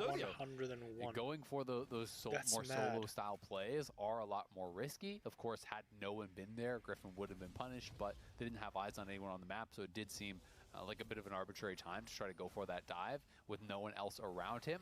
Oh, watch out for Finn. Finn potentially on a flank here. He should have been spotted by that ward. Coming. Oh, FBI gets knocked back in, but I think he was invisible, so they couldn't find the follow-up. Griffin pops the ulti, but can't jump in on anyone, and that's 2 cooldowns burnt there for CLG. That's actually pretty big. 100 Thieves now do have a window to try to take a fight. Let's go. RJS is actually over by the blue buff, trying to set up here, trying to grab that blue buff for themselves, but the Dragon here going to be in 10 seconds, and it means no Nocturne ultimate, no Gragas ultimate. There, of course, is still ways to win the fight, but 100 Thieves, they have been losing every 5v5, and now may have been given the opportunity they need to get back in this game. Just keep your eyes on Smoothie in this realm, man. Like, yeah. The Dragon is here. CLG would get the soul if they grabbed it. Good wall actually from closer, but they need to play quickly because that's not going to last the duration of this attempt on the objective. In fact, it already crumbles away. This is risky. So CLG going to regroup. They've got plenty of room to maneuver with this Infernal Rift, providing a bit of extra space around their buff. And 100 Thieves know they have to commit to at least a 50-50 here. I think they want the fight. I think they actually just want to try to force the fight. But Gragas has his ultimate back now. Pretty short cooldown. Griffin still does not have his, but it may end up being that smite fight. Smoothie again, he finds the engagement. How did he keep doing it? W in the Magnet Storm. Shockwave is there. Dragon is dead. It's RJS that collects it. though. CLG just popping off. Wild Turtle going nuts. But he's not enough there. Oh my god! FBI! Thieves turn it around. Griffin now going to find FBI. Oh my god, Griffin. That shut down. Take him down, take him down, boys. 2v1. Griffin the only one standing for CLG, and it's only Hui and Demonte for 100 Thieves. He's out of there. He's got enough move speed. What a scrappy fight. But the critical thing is CLG came out with the Dragon, so they now have the Infernal Soul. FBI having a great team fight for himself there. He got a triple kill. Got away with it too if it weren't for Griffin getting the ultimate back, but 100 Thieves a little bit slow on the play, and as a result, Finn's ultimate actually did cool down before anything happened. In goes Smoothie, flash W ultimate was a really well-timed stopwatch though from closer, negated most of the damage, and then you see FBI in the back of the pit just going through people, but it's actually RJS who secures the Dragon there. Smite looked like it wasn't used by either jungler, so with the Orianna coming up massive for the team, this substitution for CLG here, 5, 1, and 6 on the Orianna, secures themselves that Infernal Soul, and really showing a pretty strong performance here as CLG now have everything they need to potentially go towards the Baron, start setting up over there, and maybe be able to close out this game. Yeah, I'm pretty sure that Dragon was collateral in the Shockwave, the clip 2 for RJS as well, so I guess a little bonus 3 object Shockwave there for the Orianna, but regardless, CLG, they grab the soul, they keep themselves up in gold, although that lead in particular has diminished significantly since we last checked in, so definitely much more about the execution. You can see 100 Thieves, despite having to battle through a lot of different CC and a lot of dive on their carries, FBI still finding a way to navigate through an ulting Samira who's looking like she's going to rampage through your whole team. Oh god. So a lot to fight through. It's still for 100 Thieves, but they're showing they are capable. CLG still need to do a little bit more work to finish off this game. They've got their advantages, but something like a Baron, a clean 5v5 team fight where they obviously get an ace would be the easiest way to go about it, but 100 Thieves, despite the deficits, are not going down without a fight. Yeah, no, I mean, the gold is pretty much dead even. Of course, there is a tremendous amount of value from the Infernal Soul that is not really shown on the scoreboard there. CLG are at a really big advantage, but one of the things with the Infernal Soul compared to something like the Ocean Soul or even a Mountain Soul is that there's still the potential to burst these members out. And there is a lot of burst damage here on the 100 Thieves side when you combine Syndra as well as the Renekton and even the Talia. If someone mispositions, if you can catch one of those carries and burst them out, that can negate most of the advantage that CLG does have, but they are now setting up around that Baron, and of course, going to be able to kill this off very, very quickly. So 100 Thieves have got to respond, and fast, but all ultimates are up for CLG. Yeah, keep again your eyes on They're trying to finish. Oh, it's an early cast there for Finn to try and disengage. Yeah, the goes down to CLG, and 100 Thieves, so they really want to go back in here, going to look for a couple of exit kills, but over the wall goes Griffin, burns the flash to stay safe, and CLG walk in and walk straight out. I like it. Just committed to it. They knew they had the damage there. The Infernal Soul adding in some damage as well. They knock down that Baron very quickly. It does cost them the flash off Griffin on the retreat, but that is well worth it. They drop the Nocturne ultimate, they use the cask as disengage, and they secure themselves this Baron. So another big buff there secured. They got the Red Bull Baron buff. They got the Infernal Soul. They have the GA now coming through on multiple members, so they can fight what is almost a 7-man fight. You know, if they want to go really aggressive here, Turtle and Griffin can go in and try to trade out their lives for that of someone on the other side who cannot revive. Yeah, I mean, CLG is kind of building in some fail-safes, it feels like, but just continuing to add overwhelming pressure in these team fights here, and they're going to have pretty much a guaranteed fight here in 1:45 around the Elder Dragon. Benefits either team if they can steal it away, but still plenty of pushing to do before we get to that point for CLG. Minute 50 left on that Baron buff, while Turtle and Finn are going to knock down this tier 2 in the bottom lane nice and easily, and inhibitor towers are quickly under siege here as 100 Thieves need to regroup and try and find some sort of counterattack. Yeah, just try to clear out these waves for now. I think they'll probably try to wait out the Baron buff if they can, delay fighting into that. You know, they already are at a disadvantage with the Infernal Soul. That's going to be permanent, but they don't want to fight into that Baron buff if they don't have to. You can see they pushed out top lane, they pushed out mid lane very quickly, and that's why CLG have now sent Griffin to escort this in, because with the level 3 Nocturne ultimate, he can ult straight from mid lane down to bot lane, no problem, if a fight breaks out there. Ooh, attempt on Finn. They do get the stun from Syndra, but he doesn't quite get the follow-up there. Some tenacity helping Finn body slam out of there. Gonna shut off the... Ooh, blocked. Unfortunately there. Closer was trying to block off the entrance, and now Griffin's going to dive in, just turn off the lights and force them back. CLG don't even need to pull the button. In fact, it's on Sunday that Griffin's going to end up on there, as Turtle is going to drive back in. There's so much damage here on the CLG side. Sunday's golden, but he needs to live here as FBI is trying to dish out what damage he can. Demonte keeping Finn away, but CLG is still ready with the threats. They've got Shockwave, they've got Rel ulti. Turtle going to dash in once again, looking to get aggressive as CLG will walk out with the inhibitor. That's really all they wanted. They get it, but it's 15 seconds on Elder. Do they even have time to reset? They're actually just going to try to run straight there. They will be TPing Finn back in, who now has that Frozen Heart completed. 100 Thieves have got to contest this. With the open inhibitor, I don't think you can afford to give up the Elder, but it's going to be so tough to actually move up. And they're trying to clear these brush by brush, but now you've got to walk through the Orianna Ball and Finn's disengage here to even enter into the fight, which is so tough. I like this from CLG. I mean, they are now going to aggro the dragon, but being patient, right? Wait for those supers in the bottom lane to keep forcing out pressure. They are going to just go onto the dragon.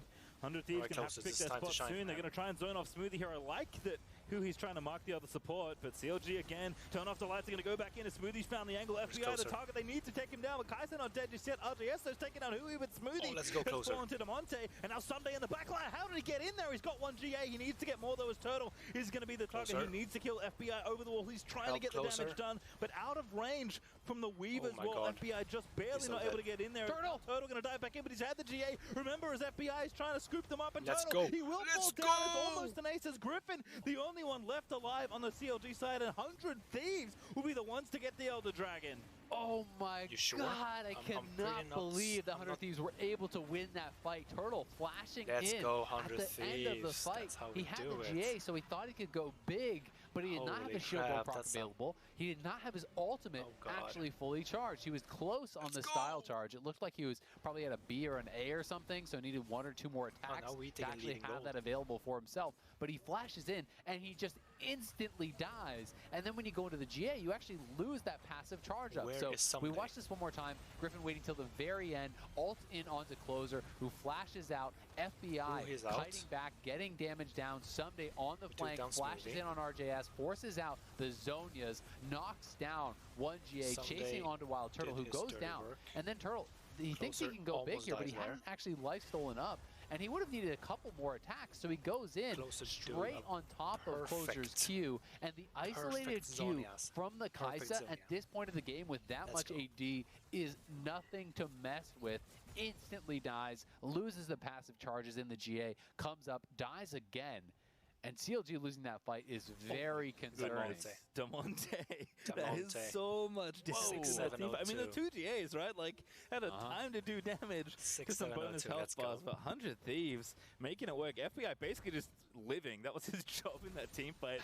Not actually contributing as much damage as maybe it appeared, but yeah, total dash to a Talia E as well at the end of it, and just had a bunch of rocks burst into his face. So, CLG, it's tough. I mean, like, it seemed like their position was so strong. They had those 5v5s on lock. We couldn't think, like, how could 100 Thieves fight through 2 Guardian Angels and all this team fighting ultimates from CLG and the Infernal Soul that CLG still have.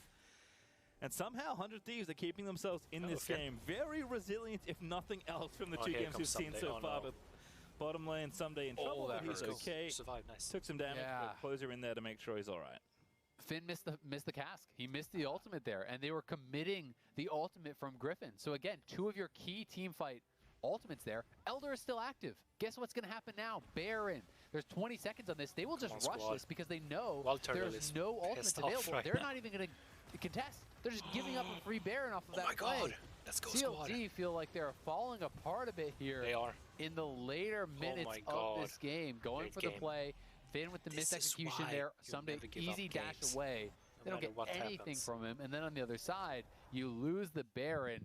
And now as CLG, you are really up against it. You are at risk of losing one team fight and losing the game anytime the Baron buff is active this late into the game. Post 41 minutes, the game is down to 1 team fight. The death timers are so long. So we'll see how CLG can handle it. And really, I feel like the game at this point feels more like, oh no. Uh-oh. Okay, well, FBI doesn't know who else is waiting, so I think correctly doesn't immediately mash the R button on top of Turtle, but correctly for him, but incorrectly for our excitement levels. That's true. Goddamn you love to see the blind guy's ult. I mean, FBI is pretty wild and very aggressive as a player, so I only held my breath because I wouldn't put it past him, given where we are in this game, but does show some discipline.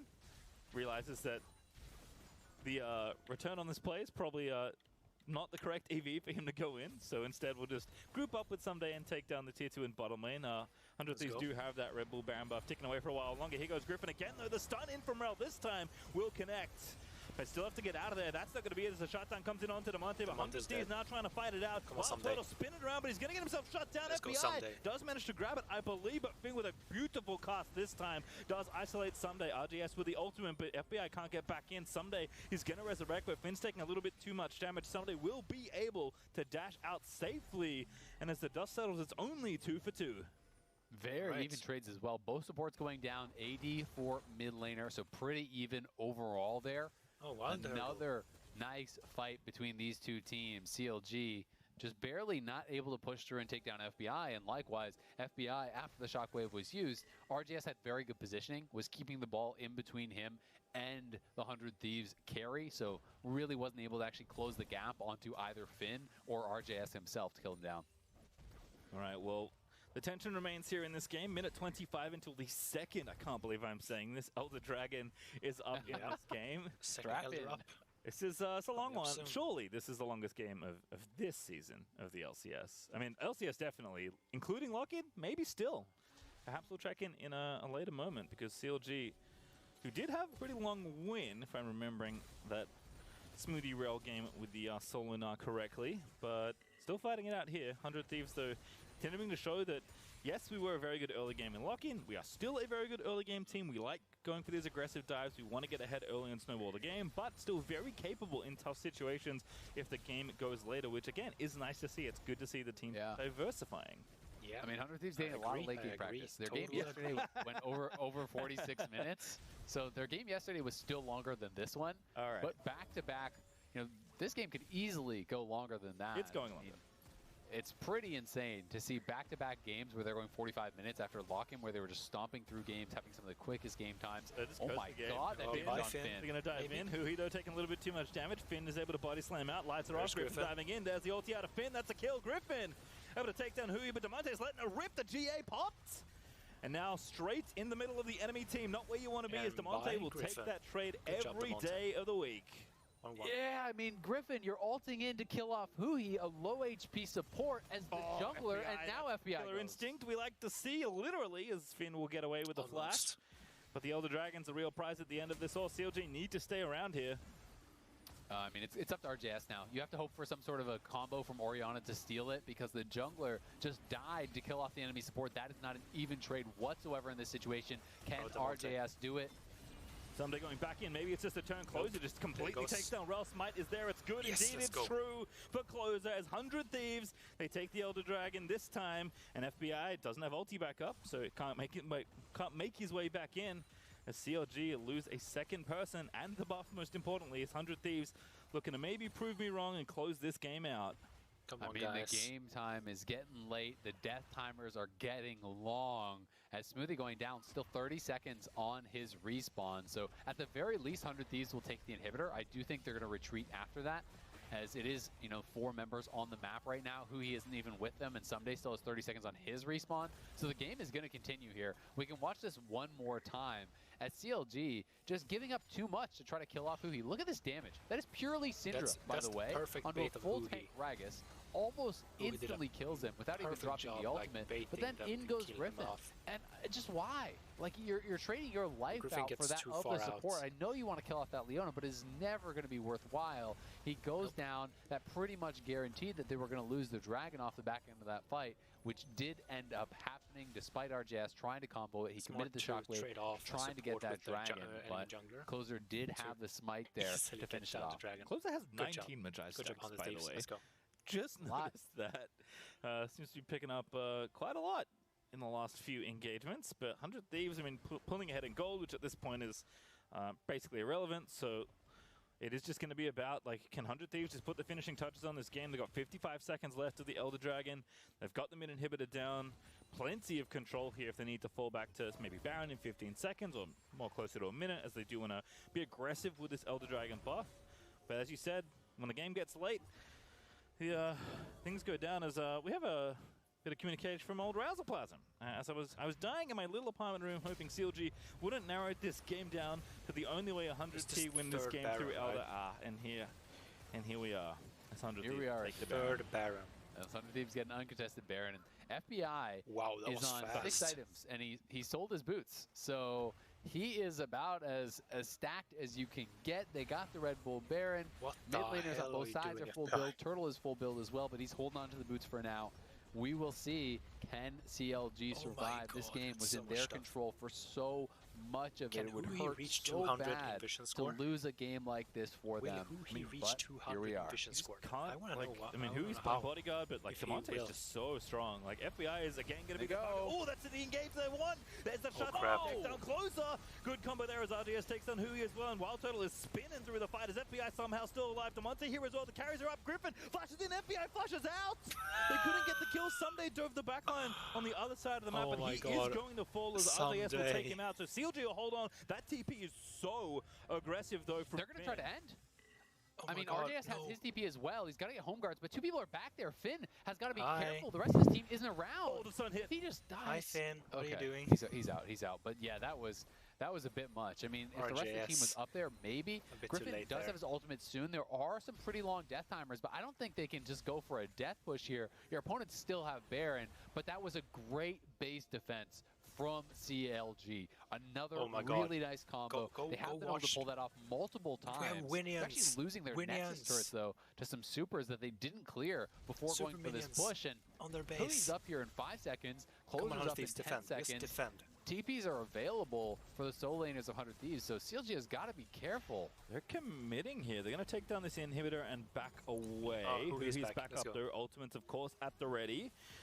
W does miss. That's pretty important, actually, that Finn doesn't get clipped by the Kai'Sa. Hui now going to dodge around the incoming slows, but Hui's just running at them. Going to keep down here. Oh, they're in this brush. He's going to see them with the sweeper. Hui now sees them, but he's not going to get it. FBI going to be the target once again as Griffin pops the ulti, but Smoothie's going to live. Griffin's so low, and there's the shutdown out of FBI. He just does so much damage. Killer instinct in. Finn going to be the target there as Closer's flashing in to seal it there as RJS is trying to dance around everything, but he can't. It's just there by the Leona as Someday going to TP in to end the game alongside his mid lane. 100 Thieves have battled back, and they will take CLG down in a heartbreaking loss. It's not over yet. But the Nexus this time belongs to 100 Thieves. They steal it once again. What a steal, let's CLG, go. Look at the face of Griffin there, it says it all. Yeah, How did they lose that game? That was crazy. 100 Thieves with a huge comeback. They recognized the mistake from CLG. CLG stayed in the bot lane way too long. 100 Thieves, they get the respawn on their Leona, who he realizes, we have supers mid. All we have to do is stop them from basing. So he just chases after them. As soon as Someday respawns, he had the TP. He can TP straight towards mid lane for the kill there. CLG had a lot of good moments in the team fights, but just not recognizing that the teleports were available, that they were over pushing there in the bottom lane. All right, thanks so much everybody for stopping by. We got some games in. We saw some games, played some games. I'm coming back tomorrow streaming some Overwatch, and yeah, I'll see you all on that one. It's Seb, and this is Panda Spike, signing out. Shoot!